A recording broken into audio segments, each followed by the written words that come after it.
elektronik yang tadi saya sebut EMR, ya, Electronic Medical Record.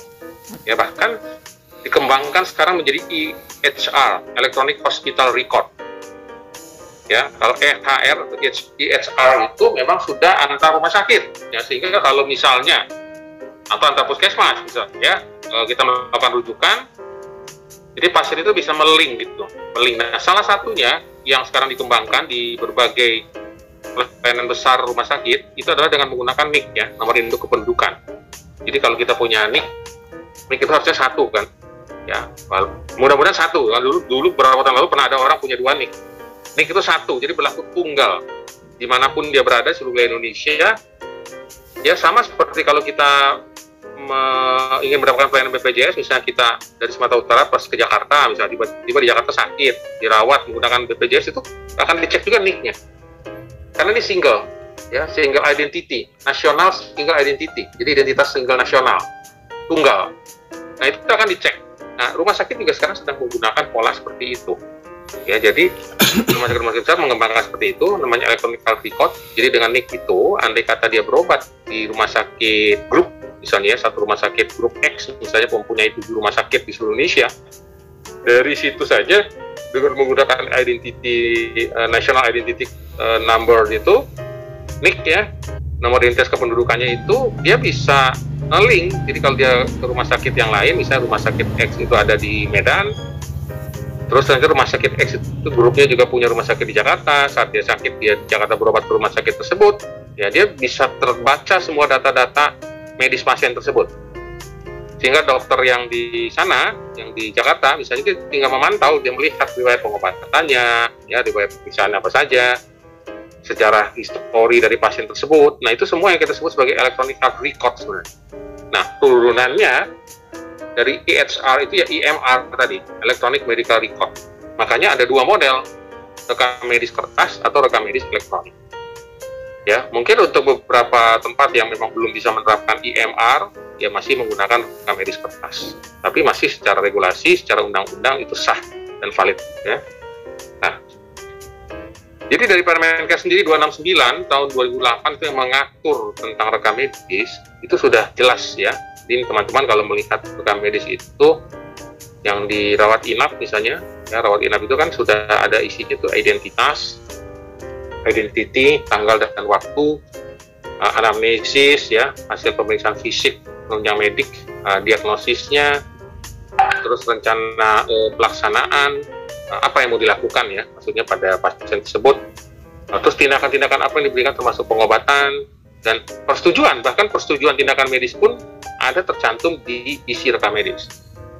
Ya, persetujuan tindakan medis, catatan observasi klinis dan hasil pengobatan, bahkan ada resume medis, ringkasan pulang, nama dan tanda tangan. Nah, makanya disebut electronic sign, ya. Jadi tanda tangan elektronik itu juga sudah diperbolehkan saat ini, ya, nama dan tanda tangan, pelayanan lain, dan kalau gigi, bahkan ada odontogram untuk gigi. Nah, kepentingan rekam medis juga salah satunya, ini kalau teman-teman kemarin kita ada banyak musibah tuh, ya, pesawat jatuh, terus ada bencana-bencana gempa bumi misalnya dan sebagainya, mengidentifikasi, ya, mengidentifikasinya kan salah satunya adalah dari gigi misalnya. Kalau seperti kemarin itu yang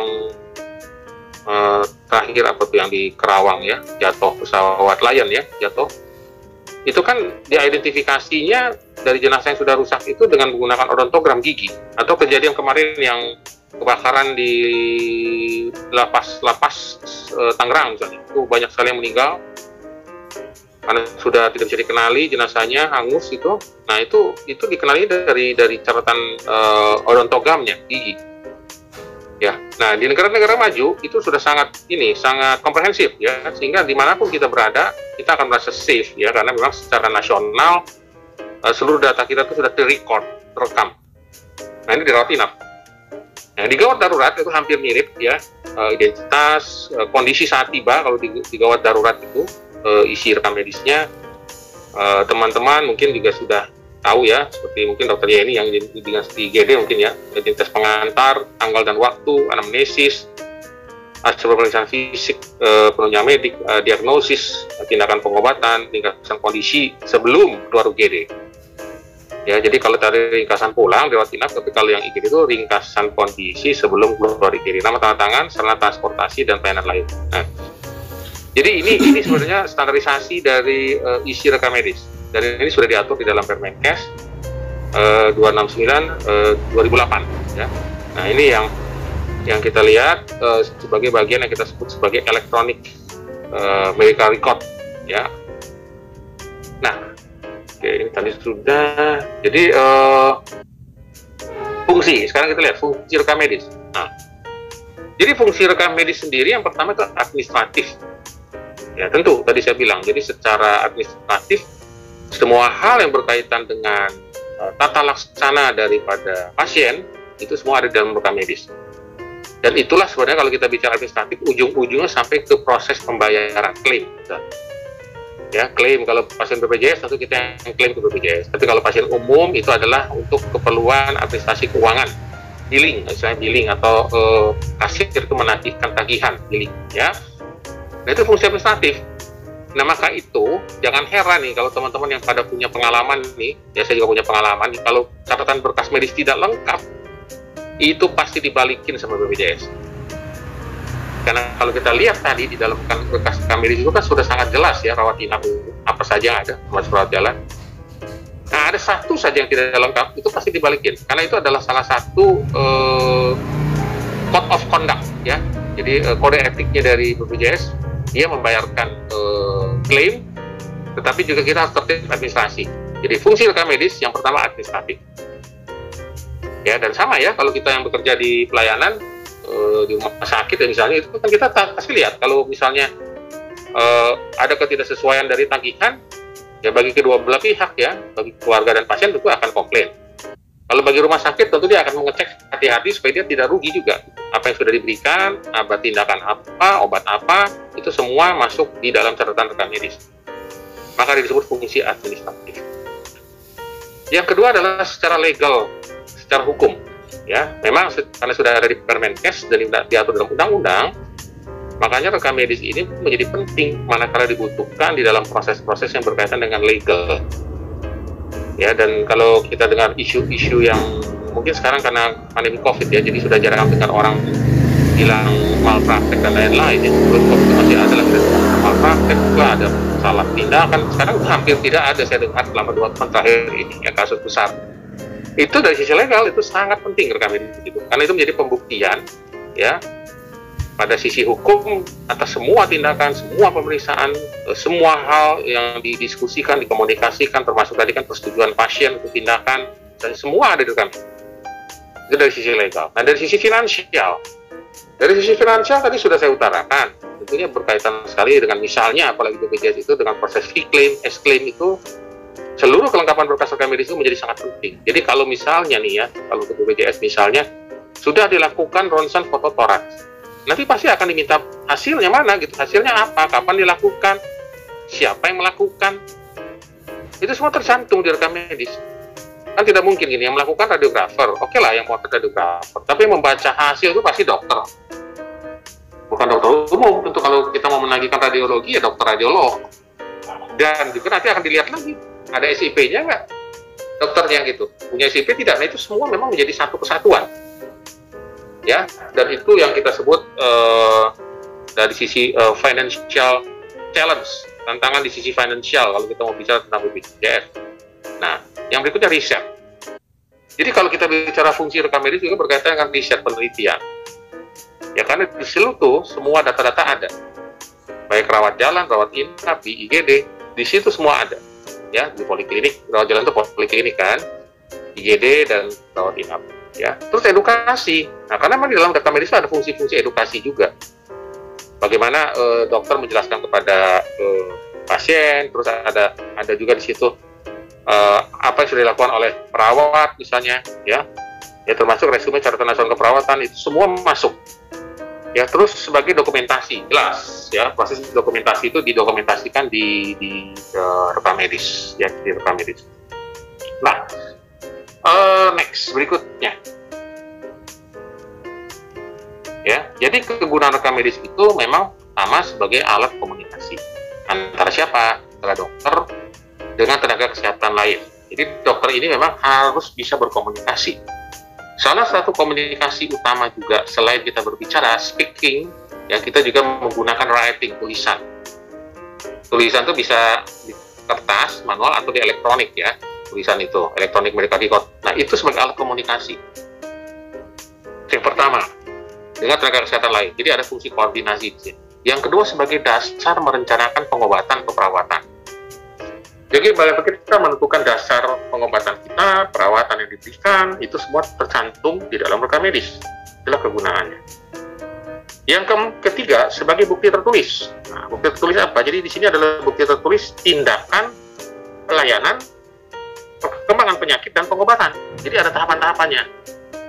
Makanya jangan heran ya teman-teman kalau yang ngalamin seperti pengalaman saya juga tuh, kalau kita klaim ke BPJS tuh, tiba-tiba kita ngeklaim pengobatan, dia punya tracking, dia bisa menelusur, dia telusur, loh, ini ada pengobatan, tapi kok diberikan obat ini, perkembangan penyakitnya mana sehingga berikan obat ini gitu misalnya, atau tindakan X diberikan, riwayatnya mana sebelumnya gitu.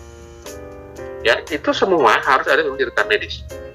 Ya, dan yang keempat, kegunaan rekam medis itu sebagai bahan analisa, bahan menganalisis, penelitian, dan evaluasi dari kualitas pelayanan itu sendiri, ya, kualitas pelayanan itu sendiri.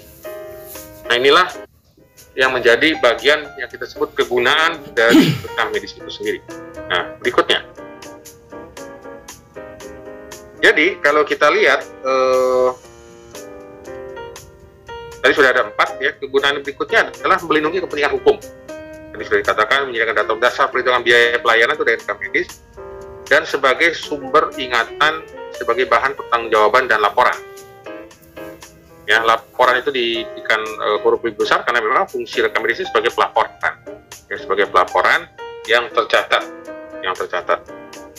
Nah, jadi tujuan utama primer rekam medis itu adalah sebenarnya untuk pasien, ya, itu adalah kita bicara tentang identitasnya, identitinya, keberadaan pasien, terus pelayanan pasien, artinya sebagai bagian dari dokumen pelayanan yang telah diberikan, ya, dan jangan lupa juga ada manajemen pelayanan. Jadi kalau manajemen pelayanan itu kita sudah bicara tentang analisis mutu pelayanan, kita bicara juga tentang komunikasi antar klinik, ya. Jadi antar klinik ini bisa berkomunikasi, ya, bisa berkomunikasi, menunjang pelayanan itu sendiri, dan tadi sudah dikatakan juga sebagai analisis dari sistem pembiayaan pelayanan, ya, sistem pembiayaan pelayanan. Nah, itu tujuan primer, ya, tujuan primer rekam medis. Nah, tujuan sekundernya itu adalah sebagai proses untuk edukasi, kita menerapkan peraturan atau regulasi, ya, sebagai riset, pengambilan kebijakan, dan di sisi industri. Ya, jadi kalau kita lihat, salah satu yang menarik kalau kita bicara tujuan sekunder rekam medis itu adalah untuk kepentingan pengambilan kebijakan.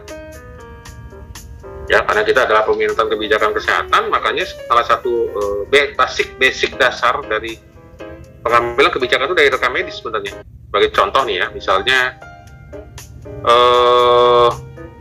seperti kemarin tentang COVID lah, ya, COVID-19. Kemarin ada kebijakan misalnya orang itu setelah post COVID dia baru boleh divaksinasi 1 bulan kemudian, 1 bulan awalnya, terus dirubah oleh 3 bulan MK. Pak. Enggak, 3 bulan udah dirubah lagi Bu. Itu ya, jadi 1 bulan. Baru, ya, udah ada aturan barunya. Jadi begini, ya, awalnya kan 1 bulan, ya kan, terus dirubah jadi 3 bulan. Nah, sekarang dirubah lagi jadi 1 bulan. Nah, dasarnya apa sebenarnya? Kalau dilihat dari pengambilan kebijakan seperti itu, dasarnya ada 2. Kalau kita mau ambil data rekam medis, itu bicara klinis, kondisi pasien. Jadi pasien yang post-COVID, ya, terus dia divaksinasi 1 bulan kemudian dilihat memang, ya, karena itu kalau bicara tentang imunitas, ya, yang terbangun itu kan di posisi 3 bulan itu dia mulai naik ke puncak, terus mulai agak turun, nanti 6 bulan itu biasanya sudah loss lagi, hilang, di booster. Makanya dikasih 3 bulan, pas mulai turun di booster lagi. Tetapi itu kepentingannya adalah dari sisi klinis. Nah, itu dilihatnya apa? Dari rekam medis, catatan riwayat pengobatan dan lain-lain. Tapi pengambil kebijakan itu kalau kita bicara vaksinasi, kenapa kemarin saya pernah sampaikan saja. Kenapa jadi 3 bulan? Itu karena memang stok vaksinnya kurang. Sehingga akhirnya sekarang boleh 1 bulan lagi setelah vaksin mulai ada dan sekarang digenjot oleh pemerintah 1 bulan lagi gitu. Ya, nah itu contoh ya, jadi sekunder itu namanya dari rekam medis. Nah, kepentingan industri itu juga penting. Apa sih yang bisa dilihat dari rekam medis untuk kepentingan industri? Obat misalnya. Ya, efek samping yang terjadi pada pasien jika diberikan obat itu kan dicatat semua di rekam medis. Nah, itu salah satunya sebagai data untuk kepentingan misalnya dari farmasi ya. Atau sebagai clinical trial. Jadi sedang dalam uji coba, fase uji coba obat itu dicobakan, apa efek dari obat tersebut diuji cobakan kepada sukarelawan. Ya seperti kemarin awal kita mau pakai vaksin COVID kan uji coba dulu gitu. Saya ingat sekali waktu ini dari Bio Farma. Mulai dari pejabat-pejabat pemerintah, gubernur, wali kota semua dicoba, menunjukkan ke masyarakat ini aman. Nah itu dicatat, ada catatannya, itu catatan rekam medis namanya sebenarnya. Untuk kepentingan ya industrial. Ya, nah itu tujuan sekundernya. Ya. Oke, sekarang kita lanjut tanggung jawab rekam medis. Jadi setelah kita bicara tentang fungsi, sekarang kita lihat tanggung jawab rekam medis. Apa saja sih tanggung jawab rekam medis itu? Nah, jadi ini. Jadi tanggung jawab terhadap rekam medis itu ada 5 hal ya. Yang pertama itu adalah pada sisi pemilik ya, yang kedua direksi kalau di rumah sakit ya, pimpinan. Yang ketiga para dokter, yang keempat unitnya sendiri kerja rekam medis, yang kelima sebenarnya adalah profesional ya, jadi profesional mereka yang memang bekerja di unit rekam medis. Ini adalah kepentingan daripada tanggung jawab rekam medis itu sendiri. Nah, jadi kalau kita lihat pemilik ya, apa sih fungsi rekam medis buat pemilik sebenarnya? Ya tentu dari situ dia yang tadi saya bilang bisa melakukan perencanaan terhadap kepentingan korporasi. Ya, terhadap korporasi kalau kita bicara rumah sakit. Ya, atau misalnya pemerintah daerah lah kalau rumah sakit umum daerah. Adalah untuk perencanaan ya, perencanaan korporasi. Jadi nanti akan dilihat sebenarnya misalnya data 5 besar penyakit aja misalnya yang ada di rumah sakit tersebut dalam 1 tahun terakhir misalnya. Itu pasti diambil dari mana ya, dari rekam medis. Jadi kalau misalnya teman-teman mau nyambung ke PMKP, peningkatan mutu dan keselamatan pasien, ya kita membuat indikator mutu klinis namanya, di mana setiap tahun itu harus ditentukan 1 indikator mutu klinis yang mau diperbaiki di rumah sakit tersebut, pasti datanya dari rekam medis. Apa saja yang terjadi pada pasien secara umum, misalnya di bangsal penyakit dalam, ya, atau misalnya di data rekam medis ini tercatat misalnya pasien-pasien post operasi itu selalu mengalami ILO, misalnya infeksi luka operasi, atau IDO, infeksi daerah operasi. Nah itu semua menjadi dasar ditentukan untuk perencanaan indikator mutu dan indikator mutu klinis. Nanti itu akan disampaikan kepada misalnya pemilik, komisaris, ya ada pelaporan, dan nanti akan menentukan, oke, berarti di dalam anggaran yang saya gelontorkan untuk perencanaan anggaran belanja tahun depan, itu saya akan fokuskan pada keselamatan pasien.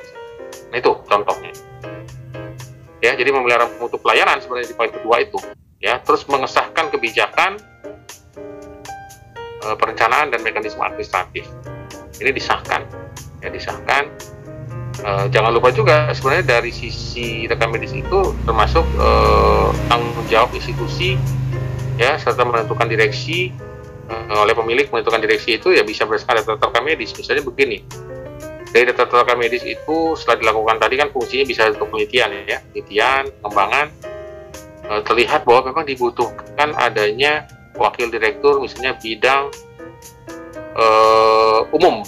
Jadi bidang umum, jadi gini, tadinya wakil direkturnya SDM dan umum disatukan, tapi dilihat dari rekam medis, misalnya dari rekam medis, data kejadian dan lain-lain, wah nggak bisa nih, umum dan SDM harus dipisahkan. Nah itu adalah bahan sebenarnya bagi pemilik atau komisaris atau pemerintah daerah untuk menentukan, berarti ini harus diperluas, sekarang harus dipecah, jadi wadir SDM dan wadir umum tidak boleh disatukan karena ruang tugasnya yang banyak sekali. Itu contoh ya, contoh kegunaan rekam medis. Rekam medis itu unik ya, tidak hanya untuk di pelayanan tapi bisa sebagai bahan pertimbangan kebijakan ya, pertimbangan kebijakan. Nah, lanjut. Nah, untuk direksi apa kepentingannya? Ya sama tadi, dengan adanya data rekam medis dipelajari dengan analisa sederhana saja, SWOT misalnya, kekuatannya, kelemahan, peluang dan ancaman, akhirnya ditemukan poin-poin kunci, key poinnya untuk pengembangan. Nah, dari pengembangan itu kan pasti ada anggaran yang disusun. Ya, misalnya katakan direksi menentukan untuk tahun mendatang, improvement project atau project unggulannya dari pimpinan itu adalah misalnya memperbaiki standarisasi sarana prasarana kamar operasi sesuai dengan peraturan, misalnya Permenkesnya gitu. Diangkat menjadi suatu proyek yang ada pendanaan. Walah, pendanaannya besar pasti. Ya, kenapa? Karena dari data rekam medis itu sering terjadi bahwa habis post op tadi saya bilang adanya IDO atau ILO. Sehingga pada akhirnya ada pasien yang komplain, rumah sakit harus membayar kerugian dan lain-lain. Nah, itu. Ya, itu kepentingannya. Ya, dan itu memang akhirnya disiapkan menjadi proyek unggulan, atau misalnya rekam medis itu menjadi data untuk implementasi sisi informasi kesehatan. Ya, katakanlah misalnya selama ini data-data rekam medis itu masih secara manual, ya, sehingga tidak bisa kita menggunakan tadi kita sebut sebagai electronic hospital record antar rumah sakit yang satu grup gitu.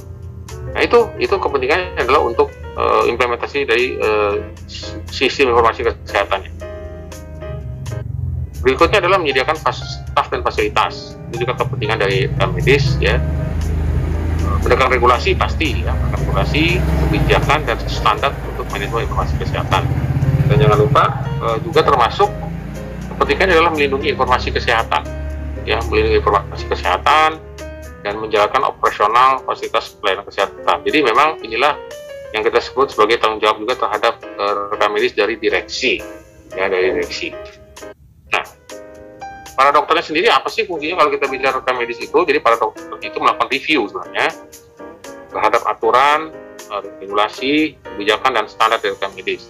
Nah, jangan lupa bahwa dokter ini juga karena mereka yang secara faktual berhadapan langsung dengan pasien dalam pelayanan medis yang sehari-hari, makanya dia harus berpartisipasi memberikan masukan terhadap format dan isi dari rekam medis, ya. Terus juga melakukan kualifikasi terhadap angkatan dokter dari pihak pimpinan dan melakukan autentifikasi pengisian rekam medis. Jadi autentifikasi menjadi penting sekarang di masa sekarang karena memang kita tidak boleh melakukan fraud. Jadi apa yang dilakukan ya itu ditulis gitu, ya, tidak bisa kita buat-buat. Walaupun nanti terlihat bahwa wah, kalau kita nulis ini tidak kita naikkan top up istilahnya dengan komorbid, bisa penyakit lain, kita pasti rugi misalnya kalau kita menagih sebagai peserta pasien BPJS. Ya, tapi itu konsekuensi, risiko. Kalau kita sudah siap menerima peserta BPJS, ya itu ya namanya ada subsidi silang. Jadi memang bagi para dokter itu adalah untuk melakukan autentifikasi, ya. Jadi autentiknya nih yang saya tuliskan rekam medis dengan secara tindakan dan tercatat tidak, ya, tercatat tidak. Nah, unit kerja rekam medis sendiri itu memang nanti akan bertugas memelihara yaitu sistem penyimpanan dan pengambilan informasi kesehatan. Itu unit kerja rekam medis, ya. Dan jangan lupa unit kerja rekam medis ini juga selalu menyiapkan kerahasiaan, ya, menyiapkan kerahasiaan, keamanan, penyatuan dan akses informasi kesehatan. Ini yang dilakukan oleh unit kerja rekam medis, ya. Terus melakukan coding dan klasifikasi informasi kesehatan dari unit kerja rekam medis. Dan setelah dilakukannya coding, dilakukannya klasifikasi, proses, makanya harus disebarkan informasi kesehatan tersebut. Inilah dilakukan oleh unit kerja rekam medis. Ya, jadi ada poin-poin tertentu di dalam analisa unit kerja rekam medis itu yang bisa di-share ke publik. Tapi ada hal-hal tertentu juga yang harus di-keep, tidak boleh di-share. Misalnya insiden, report yang ada di rumah sakit yang tercatat di rekam medis, misalnya ada kejadian X, Y, Z, itu tidak boleh dikeluarkan, tidak boleh disebarkan, ya, karena memang itu secara aturan juga regulasinya memang harus diambil langkah-langkah dan itu menjadi ranahnya dari rumah sakit, Ya, tetapi kalau misalnya menyebarkan informasi kesehatan yang berkaitan dengan pengembangan ilmu, nah itu wajib sifatnya, hukumnya, ya. Oke. Nah, untuk profesional rekam medis sendiri, itu memang dia harus melakukan koordinasi pengumpulan data yang pertama. Setelah itu dia memonitor penyatuan informasinya, terus memastikan juga bahwa informasi kesehatan hanya diakses oleh yang berhak. Nah, ini berkaitan dengan security, ya. Kita baru dengar beberapa waktu yang lalu bahwa Indonesia ini sekarang keamanan cybernya itu lemah sekali. Ya, jadi mudah dibobol. Nah, salah satu yang paling mudah dibobol itu adalah bidang kesehatan. Bidang kesehatan. Makanya saya juga baca dan dapat informasi, hampir semua situs pemerintah itu bisa dibobol ya oleh mereka yang memang menyebut dirinya sebagai profesional di bidang pembobolan. Ya, akan ada bertindak juga, tidak hanya membobol masuk ke dalam situs dan mengacaukan, tetapi juga sebagai hacker. Bidang kesehatan itu sangat rentan. Ya, jadi memang sekali lagi informasi kesehatan hanya diakses oleh yang berhak. Jadi artinya security sistemnya harus betul-betul baik dari sistem yang digunakan. Terus juga profesional rekam medis itu akan melakukan organisasi, analisis, dan evaluasi informasi kesehatan. Ya, serta dia memberikan konsultasi. Konsultasi apa? Itu tentang informasi kesehatan dengan unit-unit kerja lain. Ya, terus mengkompilasi statistik kesehatan, mengkode diagnosis, terapi, dan tindakan. Ini berarti ada kaitan juga dengan penyelenggaraan dari BPJS, ya. Memasukkan dan mengambil informasi kesehatan, memonitor standar dan regulasi manajemen informasi. Nah, ini adalah hal-hal yang dilakukan oleh profesional rekam medis, ya. Silakan ya, Ibu, kalau ada yang mau ditanyakan langsung saja ya. Bahwa sekali lagi saya informasikan profesional rekam medis ini menjadi satu yang sangat menarik ya saat ini. Kebutuhannya banyak sekali di lapangan, apalagi dengan 3.020 rumah sakit saat ini. Nah, makanya di Inkes Medista ini kan ada jurusan rekam medis ya, jadi ini artinya menjadi satu kebutuhan ya, satu kebutuhan yang kuat ya di pelayanan, karena ini tugasnya begitu banyak yang mulai dari koordinasi, memonitor ya, melakukan organisasi, mengkompilasi, mengkode ya, dan terus. Saya mau tanya, Pak. Ya, silakan. Kalau di rekam medis tadi kan ada Bapak bilang tadi ada dua macam.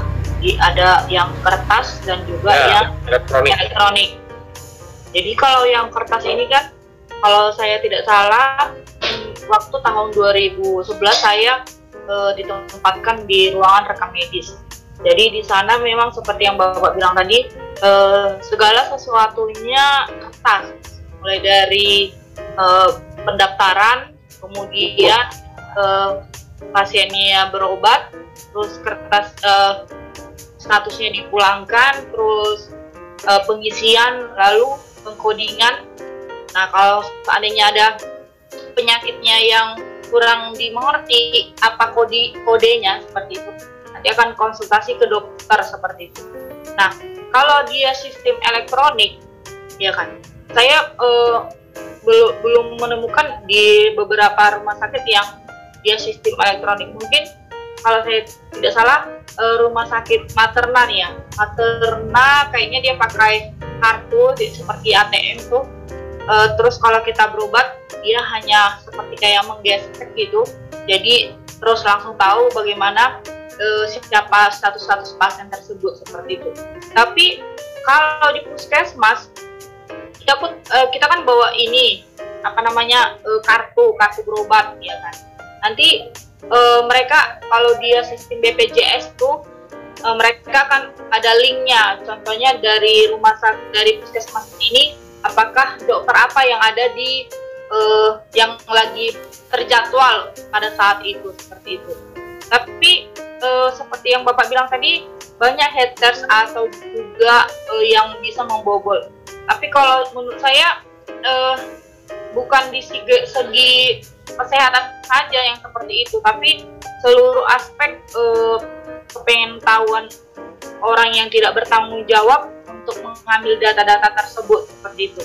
Yang pertanyaan saya, sebenarnya yang lebih efektif itu elektronik atau kertas, atau harusnya ditambahkan elektronik tambah kertas seperti itu?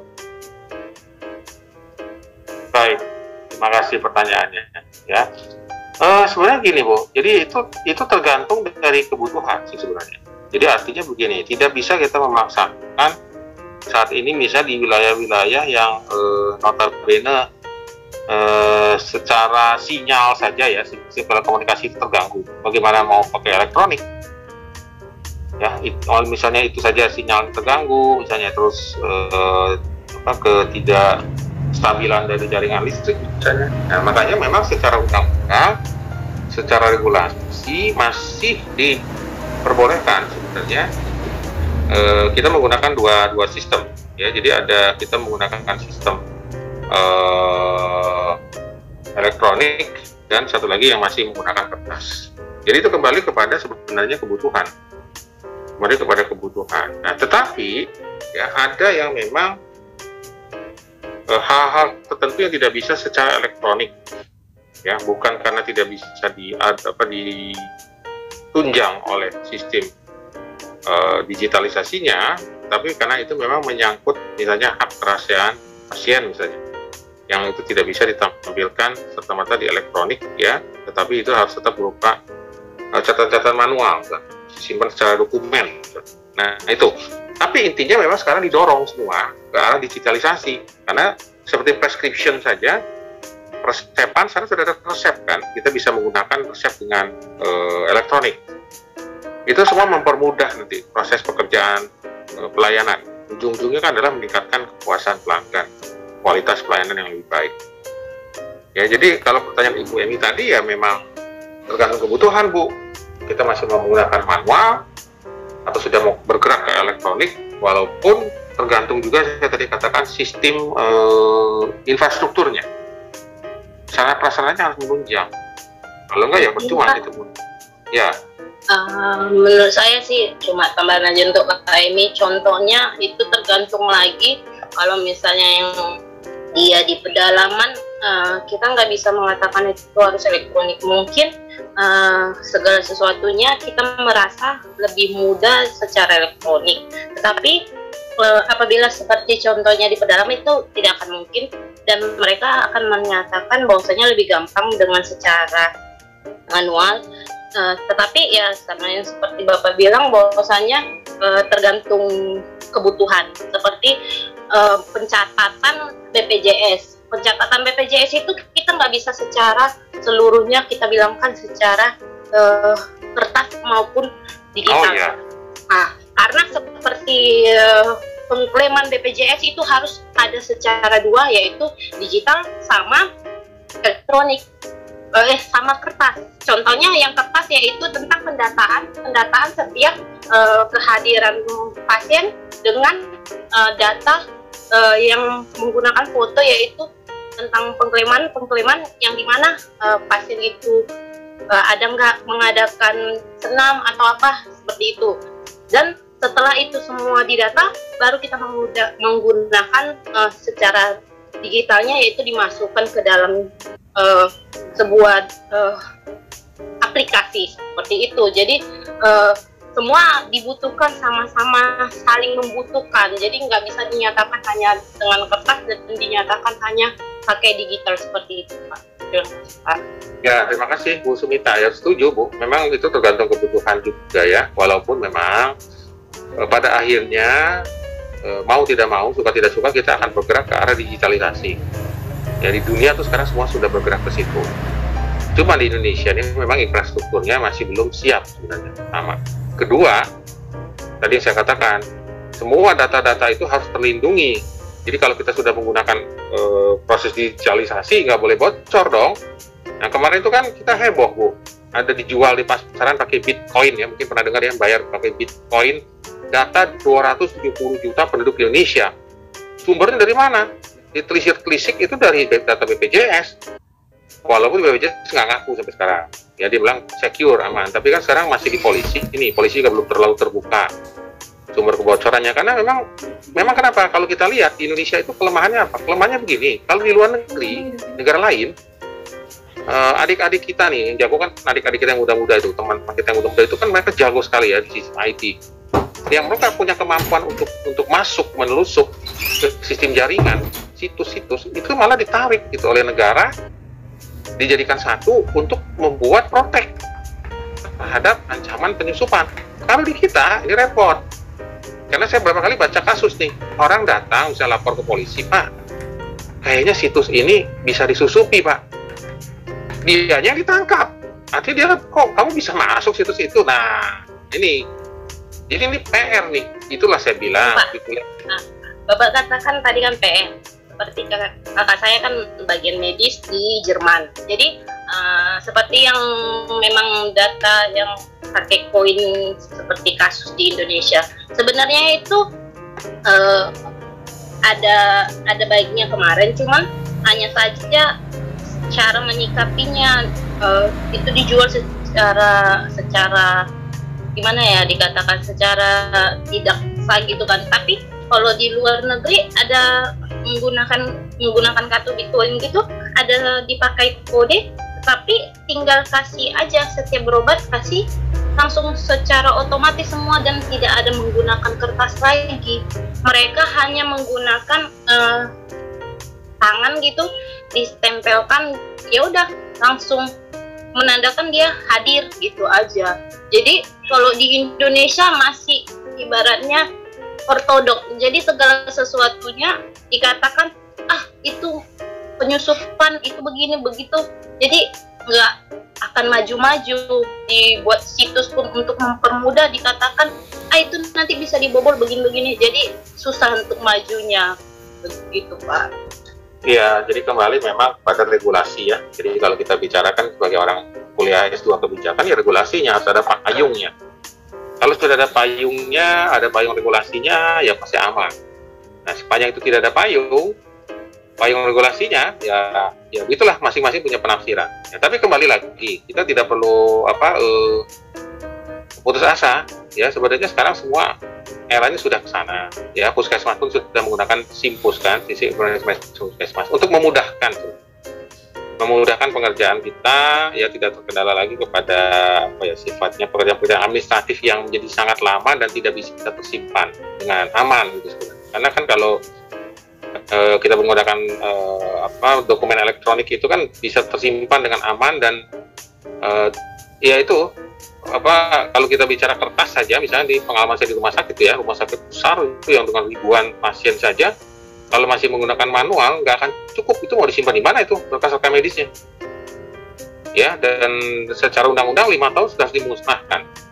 Nah, kalau elektronik medical record itu tidak masuk ke dalam kriteria 5 tahun dimusnahkan, kan itu hanya untuk yang kertas sebenarnya. Ya, sehingga satu saat dibutuhkan pasien itu bisa dibuka kembali.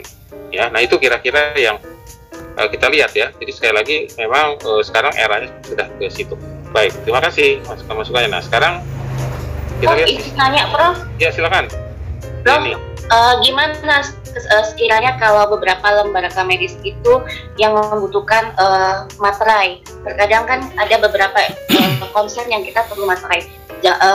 Misalkan di luar dari general konsen aja lah ya, Prof. Ya. Yang kadang untuk pasien BPJS yang memang ada beberapa pilihan yang mereka indikasi yang tidak bisa jadi BPJS dan harus umum, mereka kan buat pernyataan umum dan itu bermaterai. Terkadang kalau sekiranya kita pakai rumah sakit aja, sebenarnya secara akreditasi itu udah disahkan ya Prof. Cuma di BPJS terkadang kalau kita mau pernyataan yang tidak bermaterai, terkadang dari BPJS menyalahkan kembali ke rumah sakit, akhirnya rumah sakit yang kena sanksi. Tapi kalau udah bermaterai baru BPJS itu tidak bisa memberikan solusi apapun dan akhirnya membenarkan pihak rumah sakit.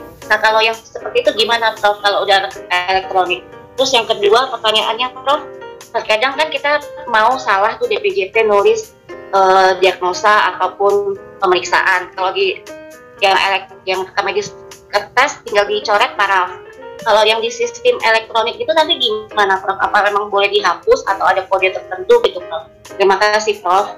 Ya, makasih Bu Yeni ya, pertanyaan bagus ya. Jadi sebenarnya kalau kita bicara materai, kembali dulu ke materai. Saya pernah dapat informasi ya, bertanya gitu dari orang yang ngerti tentang undang-undang sebenarnya, dari diskusi waktu itu. Materai itu kan sebenarnya adalah pengganti keabsahan. Jadi tidak mutlak sebenarnya materai itu. Sebenarnya benar yang kita kasih. Jadi sudah ada kop rumah sakit, jelas. Ya, cuman ya bang begitulah. Jadi kadang-kadang banyak variasi di situ peraturan itu ditegakkan. Sebenarnya materai itu sudah tidak menjadi sesuatu keharusan. Ya, bahkan sekarang kan materai 3.000 sudah nggak berlaku bahkan. Nggak ada lagi materai 3.000. Sekarang tuh berapa ya? 9.000 atau berapa tuh materai yang 10.000, Prof. 10.000 itu, Prof. Nah itu ya makanya. Jadi artinya kan tujuannya apa? Tujuan materai itu adalah sebenarnya untuk negara itu mendapatkan penghasilan sebenarnya dari materai. Jadi biaya pajak maksudnya. Kailah gitu soalnya. Nah itu aja. Ya jadi cuman memang BPJS masih seperti itu. Nah terus caranya gimana? Caranya memang salah satunya yang dimintakan oleh BPJS itu kan selain dikirimkan secara hard copy-nya itu juga bisa di-scan dan ada soft copy-nya. Nah, itu sebenarnya. Tapi memang yang saya temui dan saya lakukan juga sampai saat ini sebagai orang rumah sakit itu ya tanda tangani di atas materai tetap pernyataan dari pimpinan. Kalau kita mau klaim sudah benar pelengkap-pelengkapnya dengan sebenarnya tidak dilakukan pelanggaran sebagai tanda tangan saya ya harus diikuti. Ya jadi memang kadang-kadang kontradiktif sih. Di satu sisi BPJS mendorong proses semua digitalisasi gitu ya. Sekarang semua sistemnya pakai elektronik, tapi di sisi lain masih seperti itu, ya. Ya kita ikuti dulu Bu, kita lihat perkembangannya ke depan gimana. Tapi ya lumayan lah, sekarang mulai berkurang. Dulu tuh kan tiap kali kita mau klaim itu potongin berkas itu kan, kirim gitu. Sekarang kan tidak, sudah mulai sistem dengan menggunakan digitalisasi ya, elektronik ya. Nah, terus yang tadi kedua, nah yang kedua itu kan kalau kita lihat tadi Ibu bicara mengenai bagaimana sih sebenarnya prosesnya kalau kita bicara tentang tadi rekam medis Bu ya, yang keabsahannya ya. Iya, Prof. Nah, apa tadi intinya? Sorry, saya ini tadi. Kalau sekiranya yang rekam medis kertas, kalau BPJS salah nulis diagnosa. Oke, baik. Nah, salah nulis ya kalau elektronik. Nah, itu sebenarnya sudah ada aturannya Bu. Ya, sudah ada aturannya bahwa memang untuk kita mengganti kesalahan seperti itu harus ada admin namanya, admin. Jadi administrator yang mengatur. Ya, jadi nggak bisa langsung dihapus, memang hapus gitu. Nah, dia harus dibuka lagi, ada administrator yang mengatur, dan nanti itu ada prosesnya untuk mengganti. Nah, tapi memang kalau yang terjadi saat ini itu kan masih di lingkup internal. Ya, kalau di lingkup internal rumah sakit, kalau terjadi kesalahan itu memang ada namanya administrator yang nanti akan membuka untuk merubah. Kita bisa merubah, itu dibukakan oleh administrator. Ya karena kita tidak bisa berubah mau-maunya gitu kalau kita salah. Itu kenapa? Itu proteksi juga supaya tidak terjadi penyalahgunaan. Rekam medis itu tidak dibuat dengan sesungguh-sungguhnya. Kenapa seperti itu? Nah beda dengan kertas. Kalau kertas itu kan dihapus, tulis, paraf gitu. Ya, tapi kalau elektronik enggak, elektronik memang harus dibukakan kembali oleh administrator, ada proses dan diulang, nanti diisi ulang. Nah, untuk membukanya itu sebenarnya adalah fungsi proteksi. Seperti menghapusnya itu adalah si administrator itu. Ya, fungsi administrator itu. Jadi itu yang dilakukan sebenarnya. Nah, di tempat Ibu sudah pakai elektronik pun di rumah sakitnya? Belum, Prof. Lagi ya? sana karena SIMRS-nya belum selesai aplikasinya, Prof. Ada yang belum selesai. Baik. Kenapa nggak neliti itu aja Bu gitu ya? Mengenai SIMRS di tempat Ibu, lupa saya itu. Ya, masih bisa berubah Bu, masih bisa berubah. Karena bimbingan saya di Delitua itu sekarang ada 2 orang yang meneliti tentang SIMRS. Jadi pengembangan SIMRS di rumah sakit perkebunan Batu, apalagi ada 3 lah perkebunan semua itu. Mereka pengembangan di SIMRS. Dilihatnya SIMRS. Ya, oke, terima kasih. Nah, silakan ya kalau masih ada yang mau disampaikan, yang lain-lain juga boleh. Terima kasih. Prof, izin bertanya. Ya, silakan. Prof. Ya, boleh Pak Faisal ya. Ini rekam medis elektronik ini kan Prof memang terkait dengan era digital sekarang ya Prof. Dengan segala ininya kelebihan dan kekurangannya. Tapi yang saya coba ini Prof, itu rekam medis elektronik itu memang udah ada pengembang yang standar atau gimana Prof? Dan gimana kita mendapatkannya Prof? Oke. Ini pertanyaan yang ya mungkin harus dilihat lagi ya, diklarifikasi ya. Tapi setahu saya sampai saat ini itu tidak ada standarisasi, misalnya kalau mau untuk pengembangan SIM-RS itu harus pakai siapa dan siapa gitu. Enggak sebenarnya. Jadi silakan saja institusi misalnya rumah sakit mau mengembangkan SIM-RS, dia menggunakan konsultan istilahnya ya, konsultan siapa saja silakan. Tapi nah ini ada tapinya, harus tetap mengikuti kaidah perundang-undangan Permenkes tadi yang sudah saya sebutkan di kuliah tadi di awal tahun 2008. Itu aja patokannya ya. Jadi nggak bisa juga kalau SIM-RS itu dibangun terus dia melompat gitu. Misalnya katakan kegiatan rekam medis itu kan ada fungsi awal, jadi pengumpulan, collecting, coding dan seterusnya kan. Nanti kita akan lihat di sini penomoran, penyimpanan, itu tetap diikuti, cuman bentuknya di dalam electronic medical record. Nah, EMR sendiri, Pak Faisal, pengertian EMR itu sekarang itu sebenarnya adalah membantu, makanya tadi saya bilang kan, fungsi di depan tadi itu para dokter juga, membantu tenaga medis ya di dalam mempercepat pelayanan mereka sebenarnya. Jadi mereka tuh nggak perlu nulis, jadi mereka tinggal ngetik, udah ada sistemnya, tinggal masukin gitu, masuk dalam kolom-kolom. Misalnya beginilah, kalau yang dikembangkan di tempat saya itu misalnya, kalau tiap pasien datang nih ya, riwayat penyakit dahulu, ya, atau riwayat berobat misalnya, tinggal dipilih kan, dicentang gitu, pernah berobat, baru misalnya. Nah itu kan cepat, jadi tinggal dicentang, tik-tik gitu. Tapi kalau tulis itu kan lama, tulis dengan berbagai variasi itu kalau nulis tuh. Pernah berobat atau sudah berobat itu bisa berbeda tuh kata-katanya. Pernah berobat, sudah berobat. Nah itu salah satu kelemahan kalau kita menggunakan masih dengan tulisan dan masing-masing orang per orang dari tenaga medis. Masing-masing punya persepsi.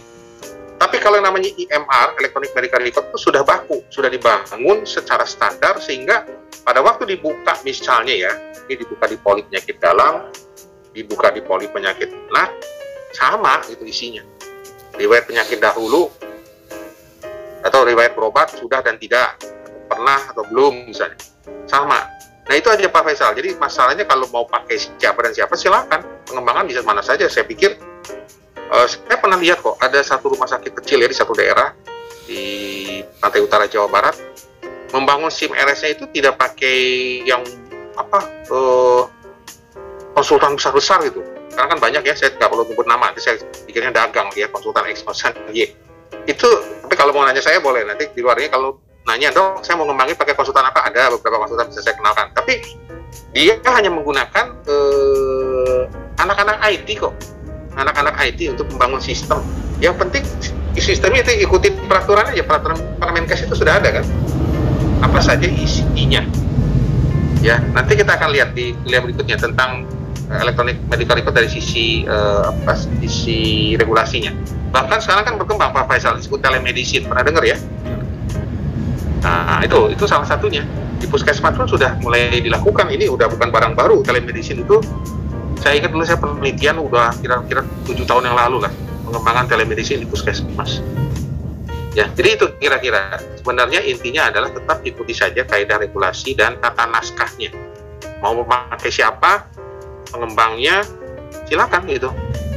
Itu tidak diatur oleh pemerintah kalau untuk pengembangnya, yang buat dan siapanya. Ya, kira-kira itu Pak. Ada lagi Pak mungkin? Ya Pak. Atau masih belum? Ya. Baik, kasih. Nah, kita sekarang lanjut ya. Ini ada namanya sistem penomoran, penamaan dan penyimpanan. Nah ini yang nanti kita lihat ya. Jadi, nah ininya yang harus sama nih Pak Faisal. Ininya yang harus sama sebenarnya. Ya nama sendiri, nama marga atau keluarga, nama pemandian misalnya. Ya kalau yang ada di permandian ya, Katolik, Kristen misalnya, gelar, status perkawinan, bayi baru lahir. Ini identitas yang dituliskan. Ini sistem penamaan. Jadi sudah baku sebenarnya. Jadi nggak ada sistem penamaan itu kita buka misalnya dimanapun ya, kalau kita ke rumah sakit misalnya sistem penamaan nama populer gitu. Nggak ada nama populer. Misalnya nama dia adalah Semita Ambarita, nama populernya adalah Ita misalnya. Tulis nama populer, tapi pasti nama sendiri, nama dia sesuai dengan apa? Identitas. Identitasnya apa ya? Kartu tanda penduduk. Itu national identity. Makanya selalu NIK itu, ya Indonesia menurut saya cukup maju lah sekarang. NIK itu menjadi payung sekarang di mana-mana. Seperti misalnya sekarang gini, kalau Bapak Ibu terbang aja ya, kemarin saya waktu terbang ke Akam itu, kan cuma dilihat di Peduli Lindungi ini ngisinya NIK aja, klik NIK, nama dan NIK, udah. Nanti keluar, sudah divaksinasi berapa kali, riwayat perjalanan, dan lain-lain. Ya, jadi itu. Nah, jadi makanya sekali lagi, yang disebut dengan sistem penamaan itu secara baku adalah ini. Ya, nama sendiri, nama marga tunggal, nama pemain, gelar, dan seterusnya. Ya, kita lanjut. Nah, sistem penomoran. Nah, di sistem penomoran, jadi untuk identifikasi sebenarnya di sarana pelayanan kesehatan itu pasien diberikan nomor rekam medis. Nah, ada beberapa cara. Jadi teman-teman rekam medis ini belajar dalam kuliah mereka bagaimana melakukan penomoran, ciri penomoran rekam medis. Jadi ada yang disebut satu, bisa menggunakan serial numbering. Serial numbering itu adalah setiap kali datang diberi nomor baru. Ya, setiap kali datang dikasih nomor baru. Ya, ada yang dua, serial numbering unit.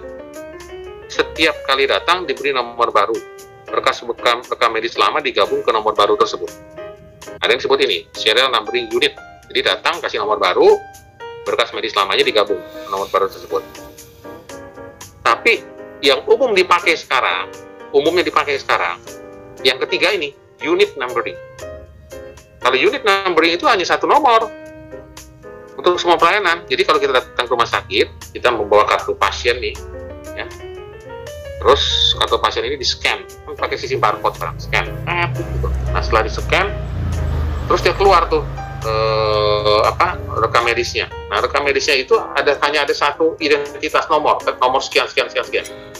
Pasien itu mau ke laboratorium, pasien itu mau ke poliklinik, bahkan sampai dia dirawat inap misalnya, ya satu nomor itu. Nah, itu namanya unit numbering. Nah, yang banyak dipakai sekarang di rumah sakit yang sudah pengembangan SIM RS-nya bagus ya, itu kita menggunakan unit numbering. Itu sangat efisien.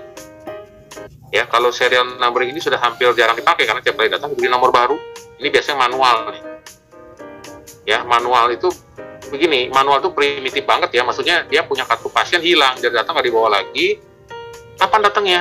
6 bulan yang lalu gitu. Terus kita cari-cari itu berkasnya, namanya Amir, bisa banyak banget kan? Nggak ketemu, ya udah bikin lagi nomor. Nah, ini seperti orang kalau berobat ke balai pengobatan lah gitu, masih ya primitif. Nah, itu serial numbering namanya. Ya, kelemahannya apa? Serial numbering ini juga nanti kita tidak bisa melihat histori sebenarnya, sejarah dari si pasien tersebut. Ya, nah kalau serial numbering unit, ya ini adalah satu posisi di mana rumah sakit yang sedang mengembangkan ke SIM RS. Yang lebih baik dia bisa menggunakan serial numbering unit. Jadi setiap kali datang diberi nomor baru, tapi berkas rekam medis yang lamanya sudah ada tercatat di database komputernya, digabung. Nah, yang memang sekarang eranya sudah di mana-mana pengembangan itu adalah unit numbering. Hanya satu nomor ya untuk semua pelayanan. Jadi begitu datang ada kartu pasien, bahkan sekarang orang kalau nggak bawa kartu pun tinggal disebut nama kan, nama atau nggak bukan nama, cuma nomor induk, pakai NIK tadi saya bilang, nomor induk KTP. Di pendaftaran diketik, keluar, nanti kelihatan kapan dia datang terakhir dan sebagainya, berobat ke poli mana, udah. Nanti dikasih silakan ini saya kasih nomor itu sudah ada satu kode ya, dan di barcode-nya nanti ke lab dan sebagainya udah di satu nomor itu. Nah, itulah unit numbering ya. Nah, ini kira-kira sistem penomoran. Nah, terus teman-teman kita di rekam medis itu juga menyelenggarakan sistem penyimpanan. Nah, sistem penyimpanan ini menarik. Jadi sistem penyimpanan ini ada beberapa cara. Yang pertama itu straight numeric filing. Jadi kalau teman-teman masuk ke unit rekam medis, itu kan kalau unit rekam medis yang masih konvensional itu dia pakai rak susun. Jadi ada berkas-berkasnya semua gitu. Nah, kalau yang sudah cukup modern ya dia menggunakan ini saya lupa namanya. Jadi yang seperti diputar itu. Kalau di rumah sakit besar itu diputar, jadi kayak ada tempat penyimpanan yang bergerak itu karena diputar, ya terus nanti keluar urutannya A, B dan C dan D dan seterusnya. Nah itu diurutkan.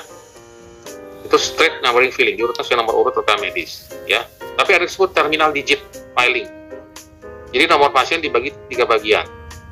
Nomor pasiennya dibagi 3 bagian. 2 digit terakhir dari nomor tersebut dipakai sebagai acuan pengelompokan. Ya misalnya gini, dikelompokkan menjadi 100 nomor 00 sampai 99. Jadi 0001, 0002, 0003, 0004, seterusnya 9901, 9902, 9903. Nah ini seperti itu. Namanya terminal digit filing. Ya, tapi ada juga yang disebut middle digit filing. Nah, middle digit filing itu nomor pasien dibagi 3 bagian. 2 digit terakhir dipakai sebagai acuan pengelompokan, dikelompokkan menjadi 100 nomor. Nah, ini juga tengahnya yang diambil, middle. Ya kalau tadi 0001, 0002, nah ini dia akan mengambil tengah. Jadi setiap tengah, misalnya dia kelompokkan dari 00 sampai 99, di tengah-tengahnya itu 44 misalnya. 40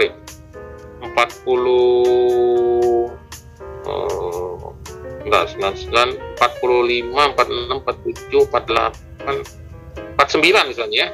49, nah itu dia stop dulu di situ, nanti baru mulai lagi 004901, 004902 gitu. Nah ini yang namanya middle digit filing.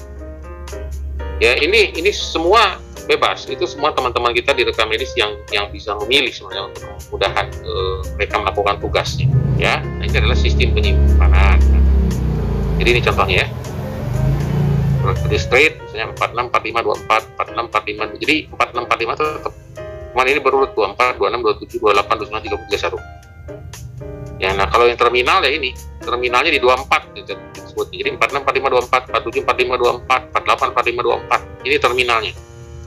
Boleh dilihat nih. Silakan ini kita 2-3 menit lihat ya supaya kita memahami. Ini terminalnya di 24. Kalau ini kan di sini straight kan? Ya. 46, 45, 24, 46, 45, 26, 27. Ini ada yang kelompat nih sebenarnya, harusnya 46, 45, 25 ya. 46, 45, 26, 27, 28 dan seterusnya.